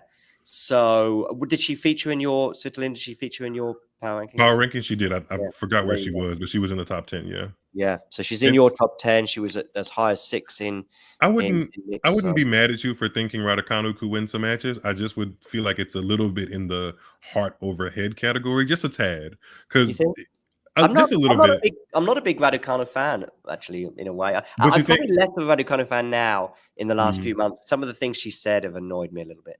Fair enough. Tennis players can do that. Somebody asked on a stream do you think tennis players are a bit thin-skinned? And I was like, that's a great question to ponder on. Comparative to other athletes. I don't have an answer for that one yet. Don't know. Individual sport might change that maybe you are a bit more thin-skinned because you're kind of in the firing line as an individual, whereas you can hide behind things in a team sport. But she can win tennis matches. I think she can beat Shelby Rogers, and I think because both of them are in on protected ranking, which is funny enough that they play each other first round, and then the winner of that could potentially take on Cirstea. And I think Raducanu. I could see it being a 3-set match, but I think Raducanu has beaten Cirstea at a slam before at Wimbledon. That was the Cirstea was part of her draw to get to the 4th round of Wimbledon in 2021. Right. Yeah. So, and this is of course pre-US Open title winning run. I then, if she does play Qinwen Zheng, and assuming they both had a normalish passage to the 3rd round, Zheng has got a bit more form over the last few months. Of course, she had a great period of the year in after the US Open, I thought, last year, Zheng.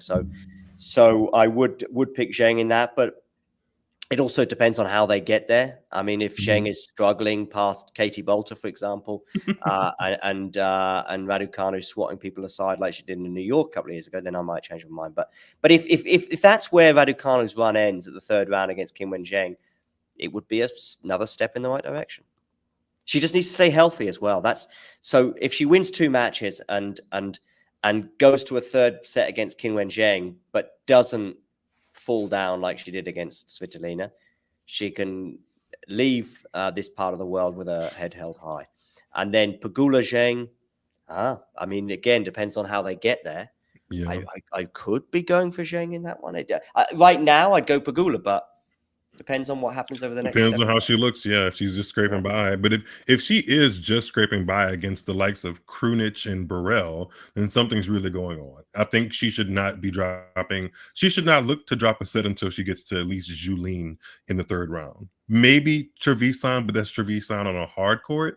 And if this, honestly, I'm saying this now, this is a great draw for Pegula to potentially crack the quarterfinal curse. And now that I say that, I feel like I've said that 7 times already in a Grand Slam. But especially if her opponent is Rybakina, then I think that knocks it down a couple of notches. But if her opponent is not Rybakina in the quarters, and it's Paulini or Kasatkina or Sloane Stephens or Pliskova, then she should be breaking that curse. But then we thought the same thing against Vondrousova at Wimbledon. That's right. Vondrousova was the one that comes to mind. Yeah. Yeah. So I don't know. There may have been others. I mean, even Azarenka. It was Azarenka. Yeah. I think I tipped her to beat Azarenka, actually. But she should have been. I tipped Vondrousova to beat her at Wimbledon, funny enough, because by then I'd seen. Yeah, you've seen the pattern.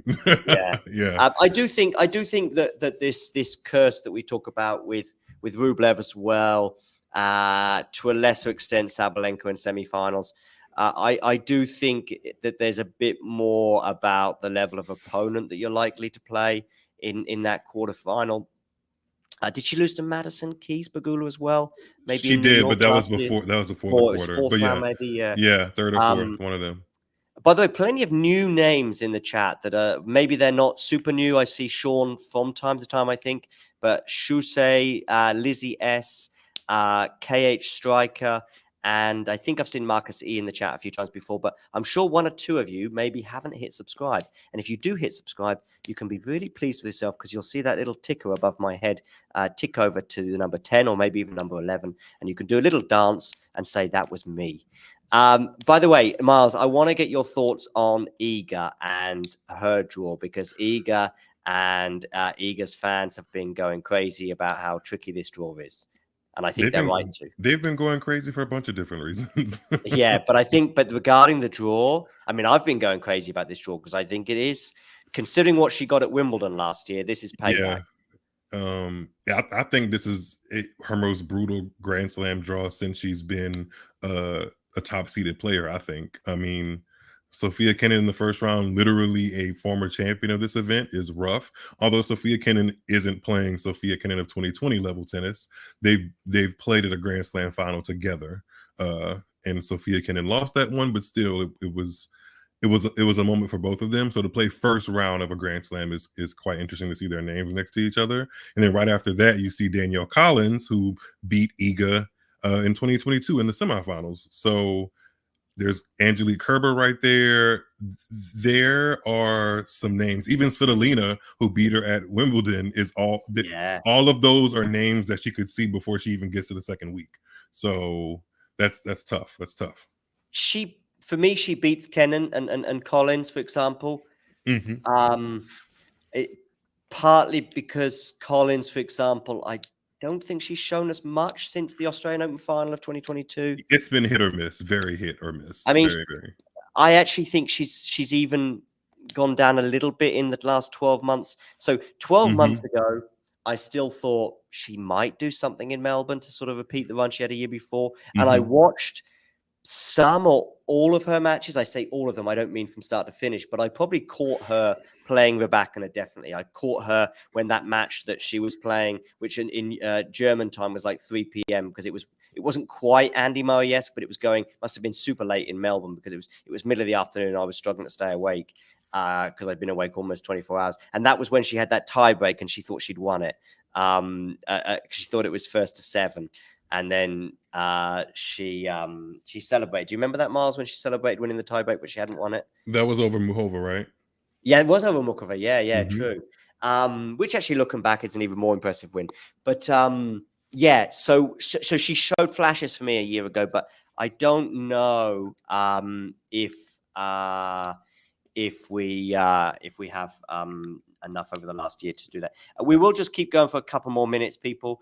But I do think we should wrap up very soon. I want Miles's thoughts on two questions. One is that I sort of started the ball rolling, but didn't quite finish it, if you like, with Iga's draw. So tell me your thoughts beyond what I've been saying.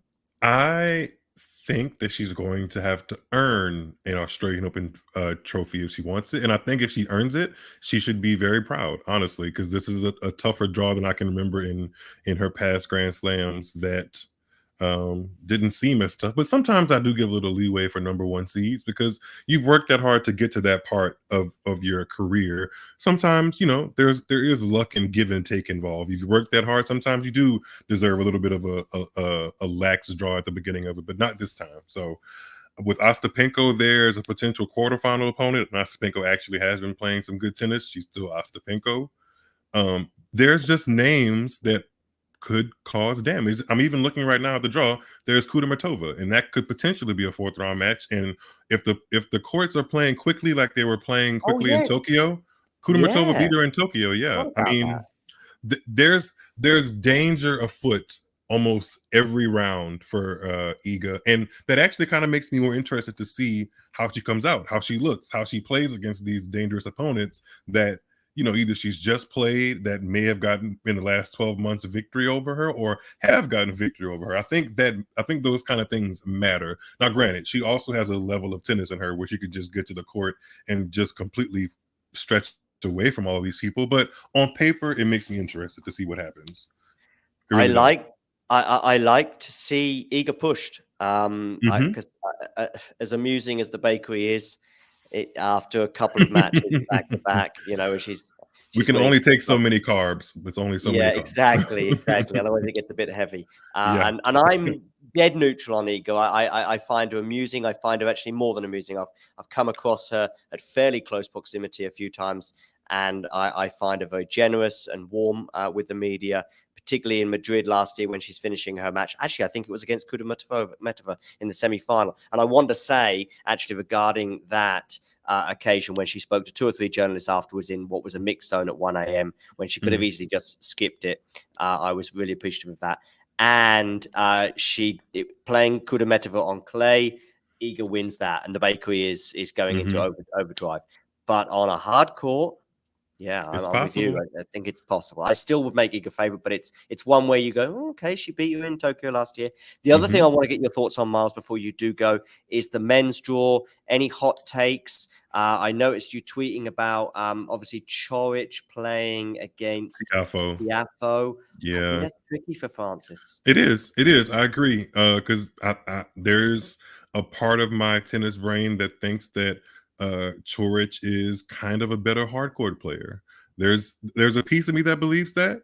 It could fall on Tiafoe that he just comes out and is more athletic than Coric and has a bit more pace and injection of diversity in the point, because Coric can be very singular minded in his point construction, but it's still a tricky matchup. So I wasn't thrilled to see that from a Francis perspective. But hot takes, I do think Alex de Minaur could take some of his momentum because his draw is not the world's worst. I mean, he has Raonic in the first round, but this is 2024 Raonic, not 2016 Raonic. And then that could be a potential 4th round with Rublev. I think de Minaur fancies his chances. I'm not saying he's an outright winner, but I think he fancies his chances against Rublev in the 4th round in Australia. Other first rounds that kind of caught my eye, unfortunately, Felix FAA versus Dominic Thiem. That's unfortunate because they both need to start getting some momentum in their careers. Quite frankly, I think Thiem needs a win a little bit more than Felix, just because it's been very downtrodden for a couple of quarters of the season for Thiem. Felix isn't too far behind, but age-wise and experience, one would think that Felix has a little bit more time to right the ship, whereas with Thiem, if he doesn't start writing the ship, it's going to be, I would imagine he would start questioning what's going on out there, I guess, or what is his value that he's adding to tennis, something like that. So that's good, but also bad. Oh, well, this just popped in my head, but Ruusuvuori could be a 2nd round opponent for Medvedev, and Ruusuvuori just got to a final in Hong Kong, so And Shelton is potential 4th round, I think, for Novak. I can't. This isn't a hot take, but I can't see anybody really bothering Novak unless he is seriously.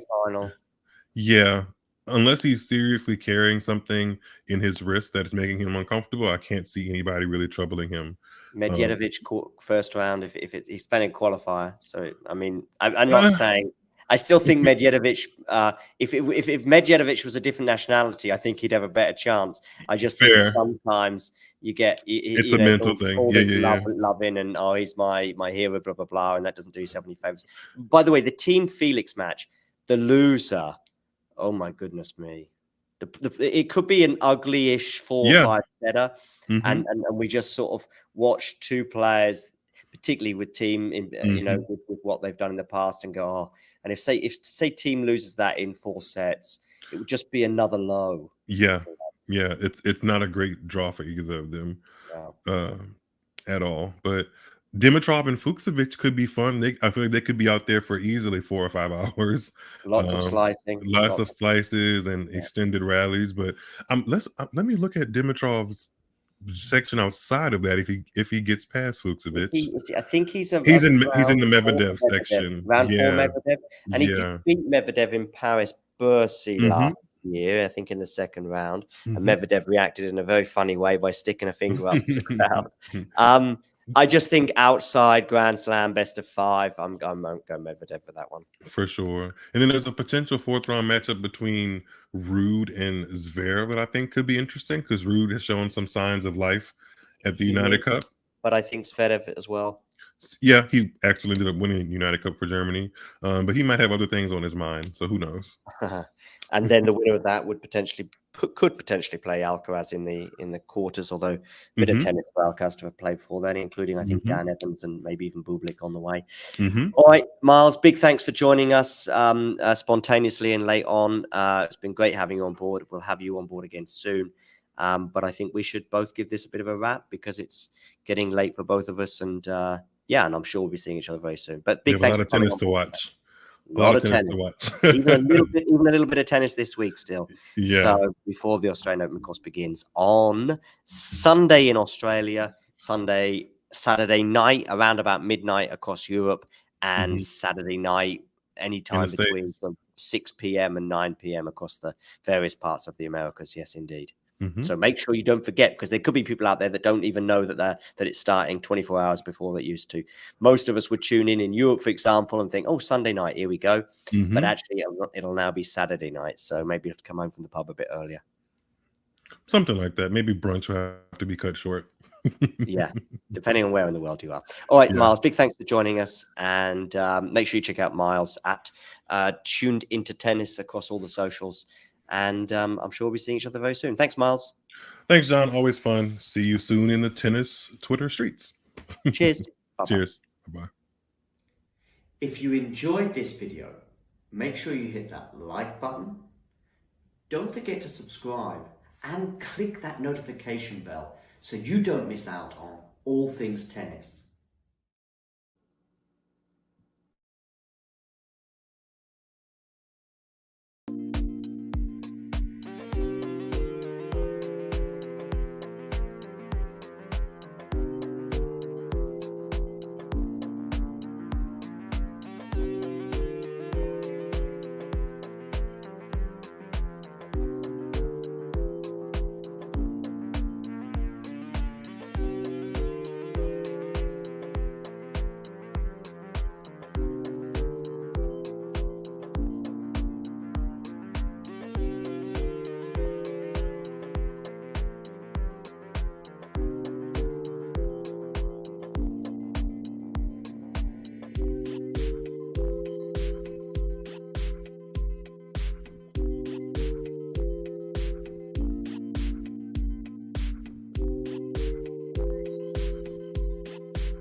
John. I won't let her go cool down, but we can do a couple. Yeah, right now? Okay. Sure. Okay, great.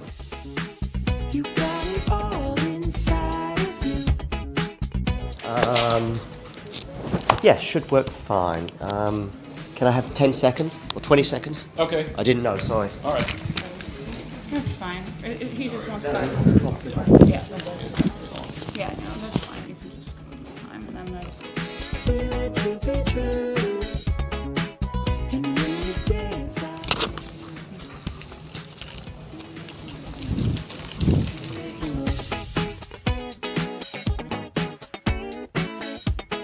Yeah, sure. Is it okay to stand here, or you'd rather sit down there? where do you want me? Standing here? Here? Is okay? Okay, yep. I don't want to, make you stand up for too long. Okay, let me just check the camera's on. Yes, it is.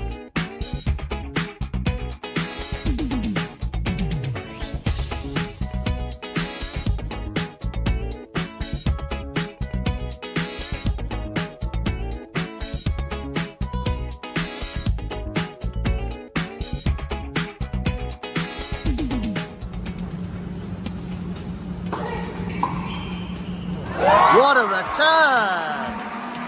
Leila Fernandez. Take a bounce.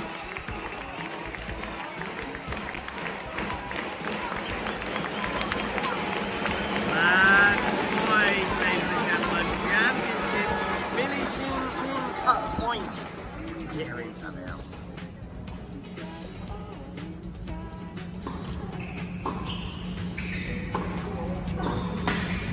What a tackle. What defense. Wow! Wow! Look at this!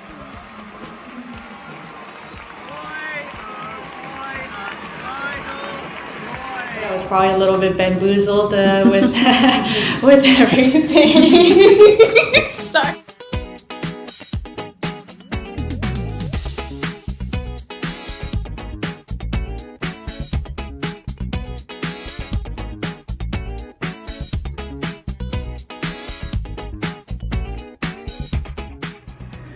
And Billie Jean King Cup 2023, that's a wrap.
John. I won't let her go cool down, but we can do a couple. Yeah, right now? Okay, sure. Okay, great. You got it all inside of you.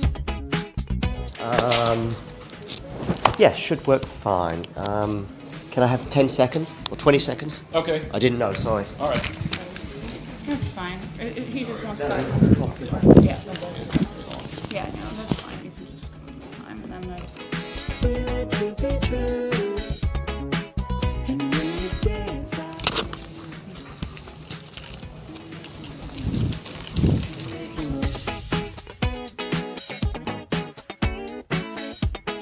Yeah, sure. Is it okay to stand here or you'd rather sit down there? where do you want me? Standing here? Here? Is okay? Okay, yeah. I don't want to, make you stand up for too long. Okay, let me just check the cameras on. Yes, it is.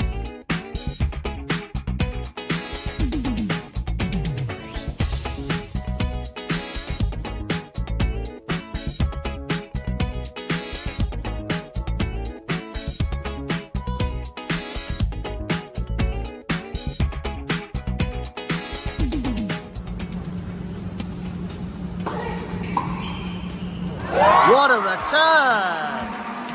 Leila Fernandez. Take a bounce.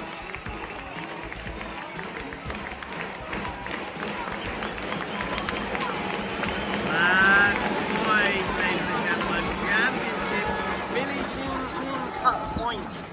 Get her in somehow.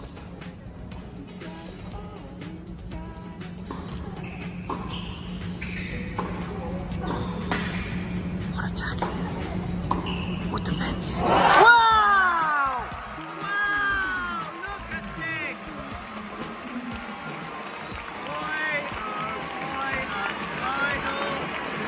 I was probably a little bit bamboozled with with everything. Sorry.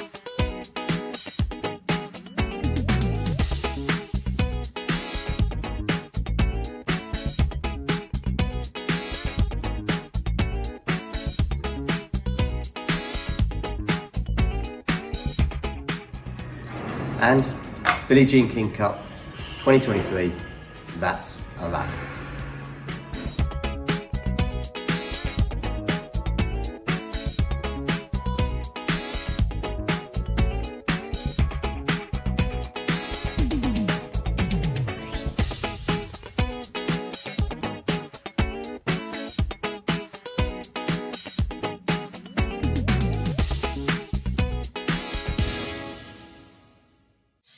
if there's one match from Rafa's story where you think that was a missed opportunity, there was a big chance. There have matches, 2 or 3 in Australian Open. No more. We lose the opportunity in Wimbledon against Djokovic in semi-final. 2018. Then we lose the opportunity more important because that was semi-final. We lose the opportunity in Australian Open. In the Australian Open 2014, 2012 and 2017. Yeah. In 14 because he has an injury against Babrinka that before he had never lose against him. Then with Djokovic and Federer, he had breakup in the 5th. Yeah. And 40-30 or the 30-50. I don't remember well. It was a ball very close, goes up. But this is what happened. There was in Roland Garros 2009. Of course, he I am sure that he won. He won this tournament when he has no problems in his knee, because at this moment he was the best. He won Australian Open, then he won the tournaments on clay, and he arrived with problems in Roland Garros. For this reason, in my opinion, he loses. But there are others time that maybe he has to lose and he won.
Ready? Play.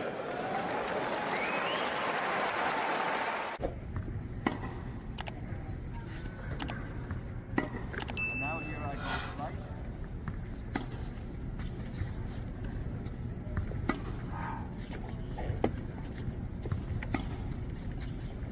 This is normal flat. The 3 top strikes you don't actually. Sometimes you don't. And now here I go slice.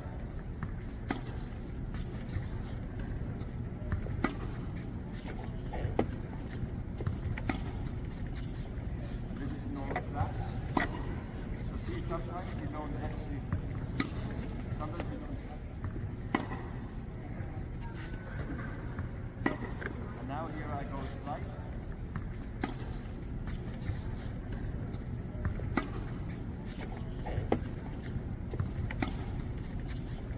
This is normal flat. The 3 top strikes you don't actually. Sometimes you don't. If you enjoyed this video, make sure you hit that like button. Don't forget to subscribe and click that notification bell so you don't miss out on all things tennis. Ready? Play.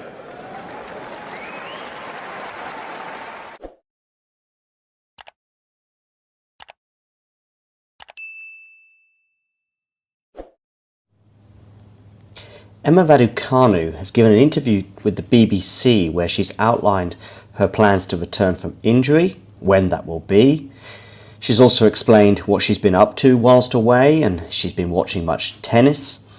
She's also got an answer for the critics, of which, some are on social media, but also, of course, many within the media. And she's also explained which is the slam that she would most like to win. What is her ultimate dream in tennis? So as I say, the interview was given to BBC London earlier on today, where she outlined her plans to return to next season, and also how she would one day love to win Wimbledon. So she will make her return to tennis next season after struggling with injuries mainly since May. She obviously had injuries since then, but she hasn't played since May. She withdrew from the Madrid Open, I think on the eve of the tournament, to basically have some operations. She's missed 3 of the 4 Grand Slams. She did play in Australia, where she lost to Coco Gauff. And, of course, just a couple of days ago, she dropped out of the world's top 200 and did confirm in this interview with BBC London that she will not be returning to the tour until next year. Britain didn't make the Billie Jean King Cup finals, which will take place in Seville in the south of Spain in November. Also, she has no hope of making the WTA finals, also in November. So she confirmed that next season will be her return to tennis. 20-year-old also said that the slams are obviously finished now, but it has been difficult to watch them go by. She was just said, "I want to stay in my lane as much as possible and keep focused on my recovery," were her exact words. The 20-year-old has been hampered, though, by injuries since winning that US Open title in 2021, when remarkably she managed to qualify and go all the way to the title without dropping a set in New York. She also made British #1 at one point as a result, but has not gone beyond the second round of any Grand Slam since that mesmeric, incredible run 2 years ago, when she became the first British woman in 44 years to win a major singles title since Virginia Wade. She was also asked about how she deals with criticism, and Raducanu had this to say: "The fact they are still talking about me, even though I'm not at these events, is just a compliment. Someone told me once, for example, 'Worry when they're not talking about you,'" she added. Raducanu has, of course, returned to the practice court. We did see some glimpses of her playing some short tennis in August, for example, the first time since she underwent surgery earlier on this year. And in fact, she only did play 10 matches in the first 5 months of the year. She said she does hope to return to better form and fulfill her Wimbledon dreams. "Wimbledon is the dream," she said, "and always has been growing up." Of course, she's from the UK, so it makes sense. She said, "It's the ultimate dream to win Wimbledon." Back in May, she seemed to undergo 3 successful surgeries. She said that she underwent the surgeries on both of her wrists and her ankle in a letter posted on social media. In fact, she said at the time, "It's safe to say the last 10 months, so that would have been the summer of 2022 until these surgeries in May of this year, have been difficult as I dealt with a recurring injury on a bone of both hands," she said at the time. She said she tried to manage the pain and play through it for most of the year, but in the end, it was just getting too much. She was missing so much of training as well as certain tournaments anyway, that for her it made sense to go ahead with these procedures. Well, now she has confirmed that she will be back. I would imagine, therefore, for the Australian swing, maybe United Cup, end of December, beginning of January, perhaps, for the 250 in New Zealand or elsewhere. And then, of course, the Australian Open. If you enjoyed this video, make sure you hit that like button. Don't forget to subscribe and click that notification bell so you don't miss out on all things tennis.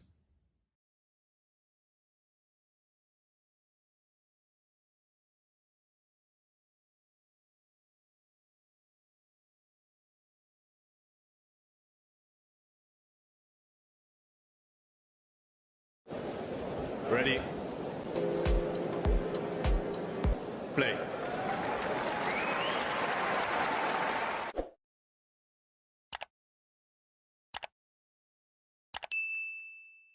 There were some Australian Open final vibes for me today, and I was looking at a couple of comparisons. Australia was 2 hours 28 minutes. Today was 2:26. I'm sure you weren't aware of that. But I tell you, 4 championship points. Does that sound familiar? And were you thinking of it during that last game? Actually, yes, I was thinking when I was down with the break in the last game. I was thinking, okay, I did it at the Australia Open, so probably I'll be able to get this win this time again, and it's actually helped me to stay focused and to have this belief in myself. And yeah, definitely this match reminds a lot of Australia Open match.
Forehand Forced 10. errors. Backhand from Sabalenka. Forehand to the backhand of Sabalenka. Drop shot into the net. 30 love. How many points is that? 2. 2 to go. 2 points from history to become the third teenager That to win a drop US shot Open. just looked like, you know, I'm not saying she's given up. I will never say that about a professional sports person, but you know, that one just looked a very half-hearted drop shot. She's trying something. Monster return from Sabalenka though. Goff's reply just lands in. Sabalenka moonballs it, just try and pick it up. Backhand from Sabalenka to the Goff backhand, short. Forehand from Sabalenka to the forehand of Goff. Sabalenka on the attack with the forehand. Goff still picking it up, moonballs it short. Sabalenka goes for it on the backhand. It's shoulder height. She pushes it wide, and it's 40 love. And Goff has 3 championship points. Ladies and gentlemen, are you ready? Ladies, gentlemen, whoever you are, Goff. It'll take a moment. This will be about 5 minutes before they calm down. Here we go. She's bouncing the ball. She's ready for this championship point. Goes up the middle. Sabalenka drops it in. Backhand Goff to the backhand of Sabalenka cross court. Backhand Goff. Backhand Sabalenka up the line. Moving Goff around. Goff scoops up the forehand. Backhand from Sabalenka. She's coming in. Takes the volley. Goff goes to the passing shot. She's done it! Coco Goff is the 2023 US Open champion. Her first Grand Slam title. She's on the ground. Oh my word. Unbelievable. And they embrace Sabalenka. Hey, thanks for taking the time to, well, you haven't got any choice, actually. I'm just talking at you, if you like. But I'm here also to present to you why I think it's not a bad idea and not that expensive as well if you become a member. And this is how you can do it, and this is what you can gain. So if we look here at the Talking Tennis sort of home page, if you like, on YouTube, we can see this little button here which says join. It is also pinned in the live chat as well, and you can also, I think, see it just below most of our videos, certainly the live ones and so on. Now, why is it a good idea to join and become a member? Well, in the live chat, you can add little funny things, you can add emojis and all sorts of things, but possibly more importantly, you can get to access some live videos, such as this one here, where we look back on the last sort of few moments from the Billie Jean King Cup. So there are little bonuses such as this one, but there are many, many more. And in fact, if we have a quick look at all of the members only stuff, I repeat, you will see very, very quickly some of the top stuff that we've had for members only over the last 12 months since the channel began.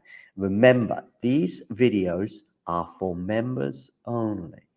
You can become a member from as little as about $2 a month, €2 a month, £2 a month, something like that. There are various different things. Oh, and by the way, you'll also be supporting the channel. So it's a win-win-win-win scenario. Let me just show you some of the members only stuff. For example, we've got an exclusive little clip there talking to Laura Siegmund, Laura Tsurenko, her encore interview, some doubles footage there from Monastir, the Germany press conference pre-tournament Billie Jean King Cup, Claire Burrell talking as well to the media in her press conference in Monastir, Storm Hunter and Alicia Parks interview, Rebecca Masarova, her press conference, Coco Gauff exclusive for members only, albeit it was in Madrid, but these are just some of the things, some of the interviews and etc. Like Lestien here, a chat with him, Emma Navarro, and so on and so forth. So many little bonus videos available for just €2 a month. So what are you waiting for? Become a member. Or don't. It's okay.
Number 10, Ons Jabeur. Number 9, Caroline Garcia. Number 8, Maria Sakkari. Number 7, Marketa Vondroushova. Number 6, Elina Svitolina. Number 5, Jessica Pegula. Number 4, Coco Gauff. Number 3, Arina Sabalenka. Number 2, Elena Rybakina. And number 1, Iga Swiatek. Ready? Play.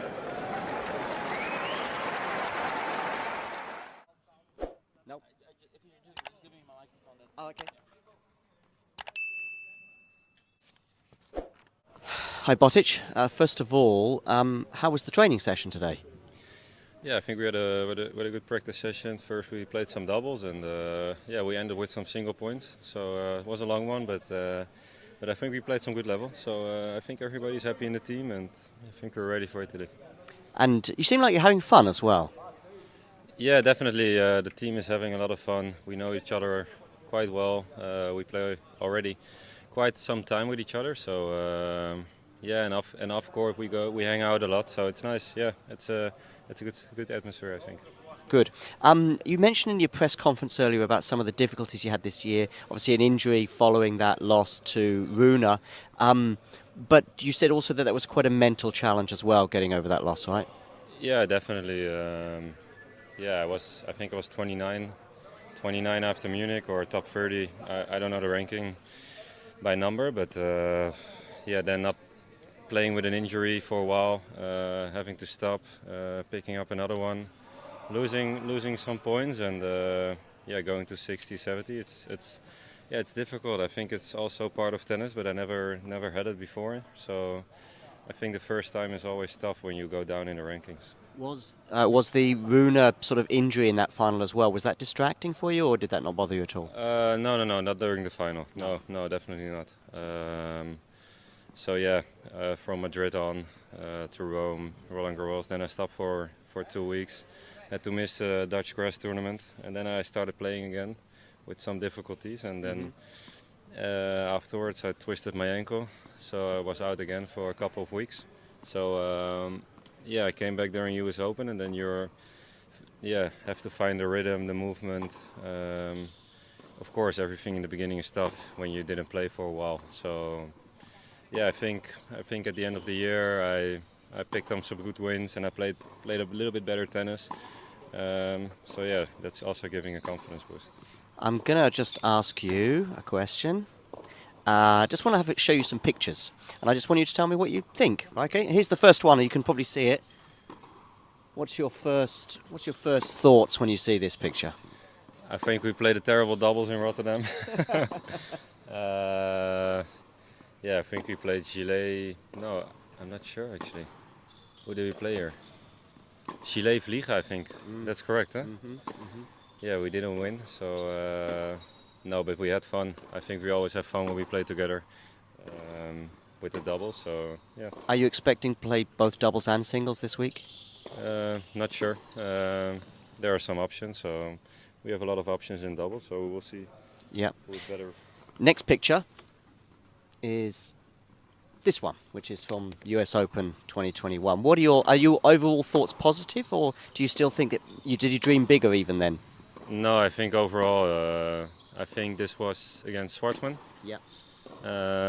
Yeah, of course, first quarter final.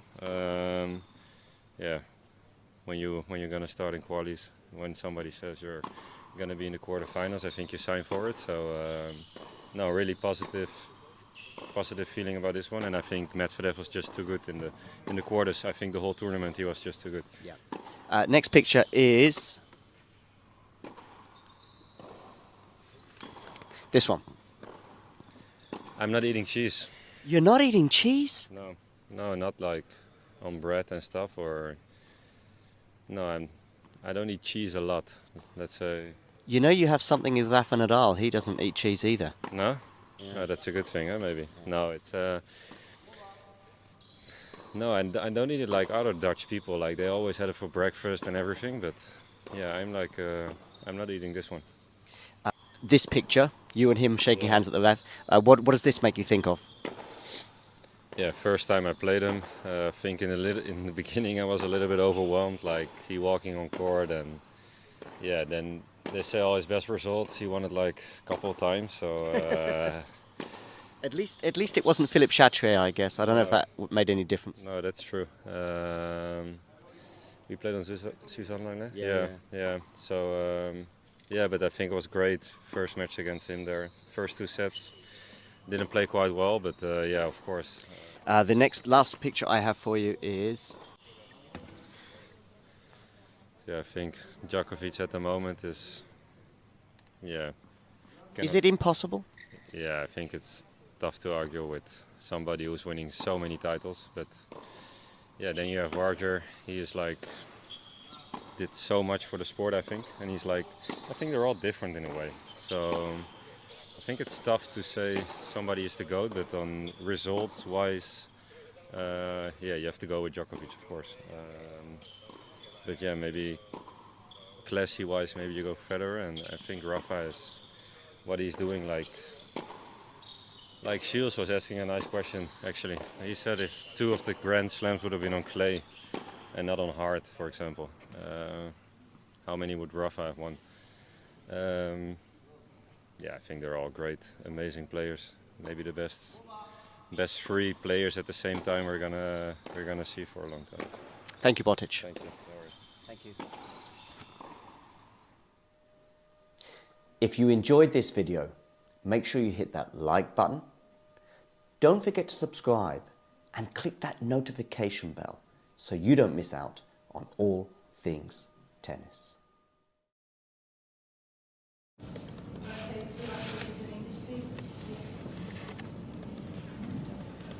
Hi, Novak. I don't know if you saw what Vasek said last night about organising, and tennis could and should be even bigger than it already is if only the people organising it were doing their job properly. He highlighted the balls, he highlighted playing late at night and then early in the morning and injuries. I just wondered whether you heard that, but also if you'd like to add something. No, I haven't heard that. I actually saw Vasek just before I came here to see you guys, but I haven't seen his statement on that. But there's been a lot of discussions on the effect of the different balls and basically every week on the joints and the wrist and the shoulders and the elbows. And you know, I think someone told me that in terms of injuries this year comparing to other years is, you know, drastically has gone up. So yeah, in terms of the balls, I absolutely agree. There should be some discussion on that. I actually spoke about that with Andrea Gaudenzi, the ATP president, and Massimo, who's the CEO, in Paris during the Paris-Bercy week. And I shared my opinion and my views, and then obviously they are thinking about various different options and ways of how to regulate that and how to make it better for the players and prevent injuries. In terms of the scheduling, I think there has been a lot of criticism and a lot of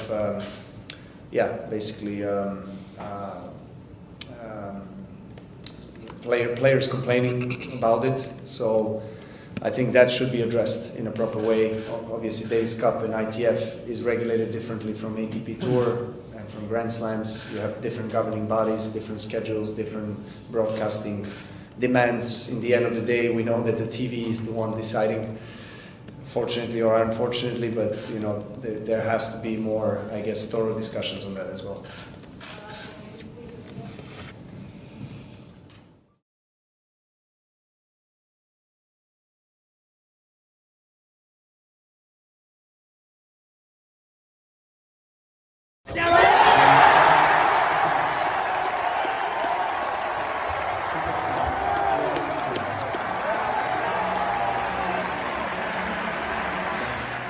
Ready? Play.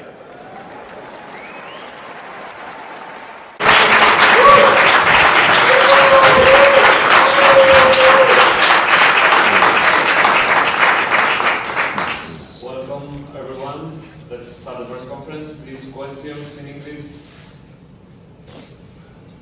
Yannick, thank you. Congratulations.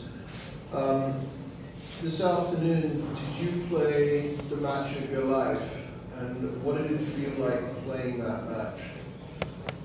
Match of my life, I don't know, but it's for sure very, very important. As I say, it helps a lot the last competition, that is a team competition, and because you get a lot of energy from your teammates, from the whole team, and then the crowd is different. And I really enjoyed playing today. It was a great match. I started off really well, and obviously in the second set he raised his level, and the third set I just tried to hold my service games and waiting for a good opportunity, which arrived on 5-all, and I took it. And obviously it was a very crucial match for the whole team, and at the end of the match I was really happy for the team to be at least able to play a deciding doubles, and we played really good, and I think it was a really positive day today.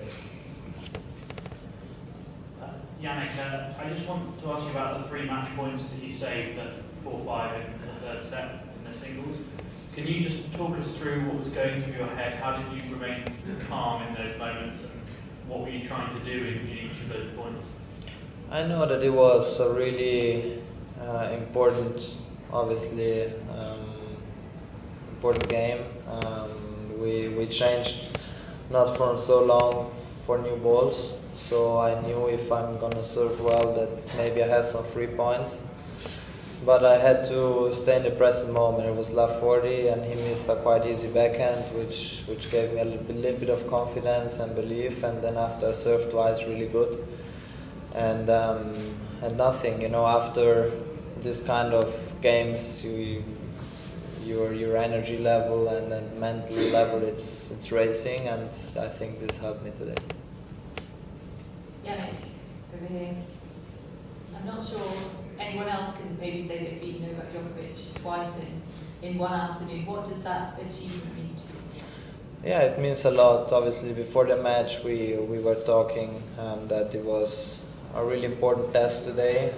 Trying to understand what to expect before the match, and then I think we made a good tactical moment also before the match, and obviously playing it is a little bit different, but I think I have to be really proud about how I handled the situation. And as I said, I'm just very happy for all of us, for the team, and tomorrow we have a great opportunity.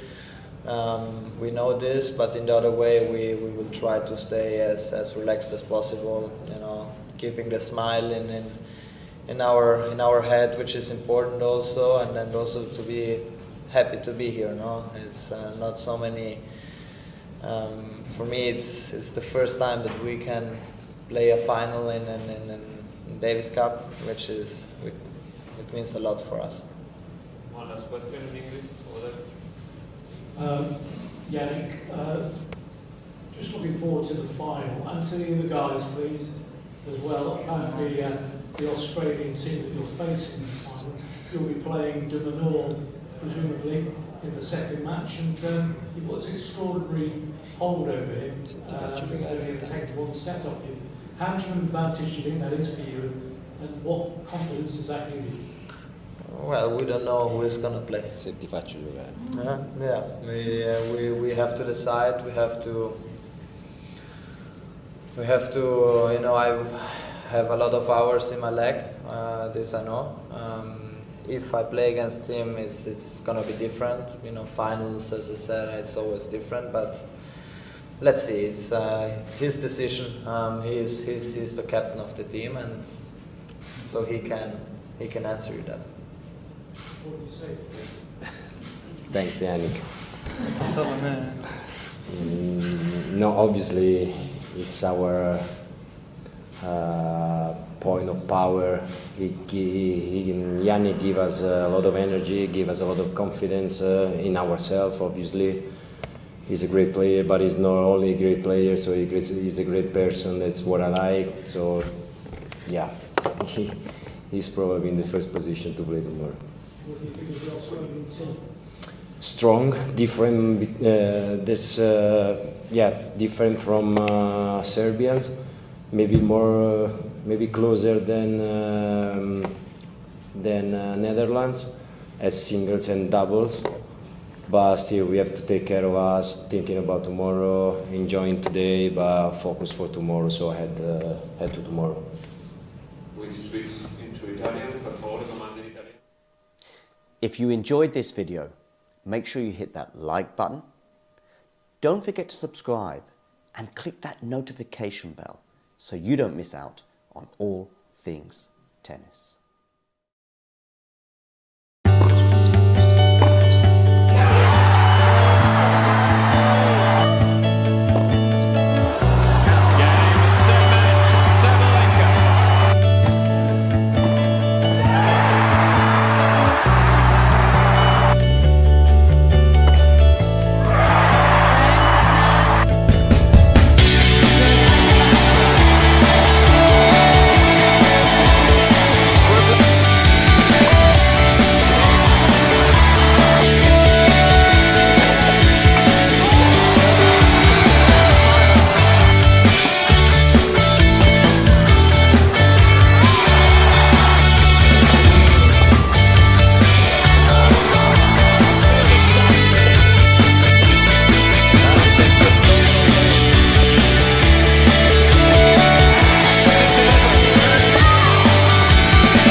Ready?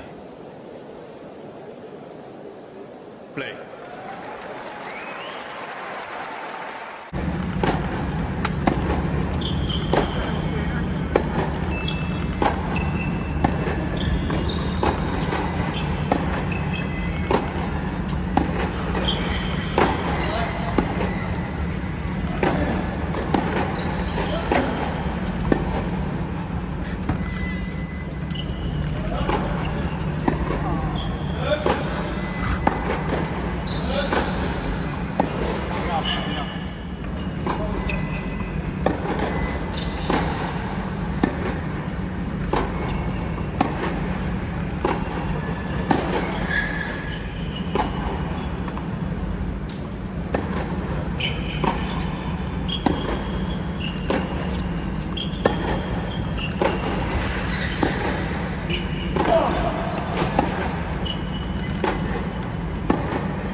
If you enjoyed this video, make sure you hit that like button.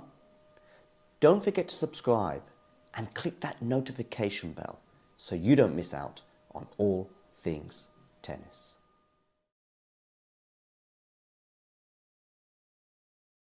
Number 10, Ons Jabeur. Number 9, Caroline Garcia. Number 8, Maria Sakkari. Number 7, Marketa Vondrousova. Number 6, Elina Svitolina. Number 5, Jessica Pegula. Number 4, Coco Gauff. Number 3, Arina Sabalenka. Number 2, Elena Rybakina. And number 1, Iga Swiatek.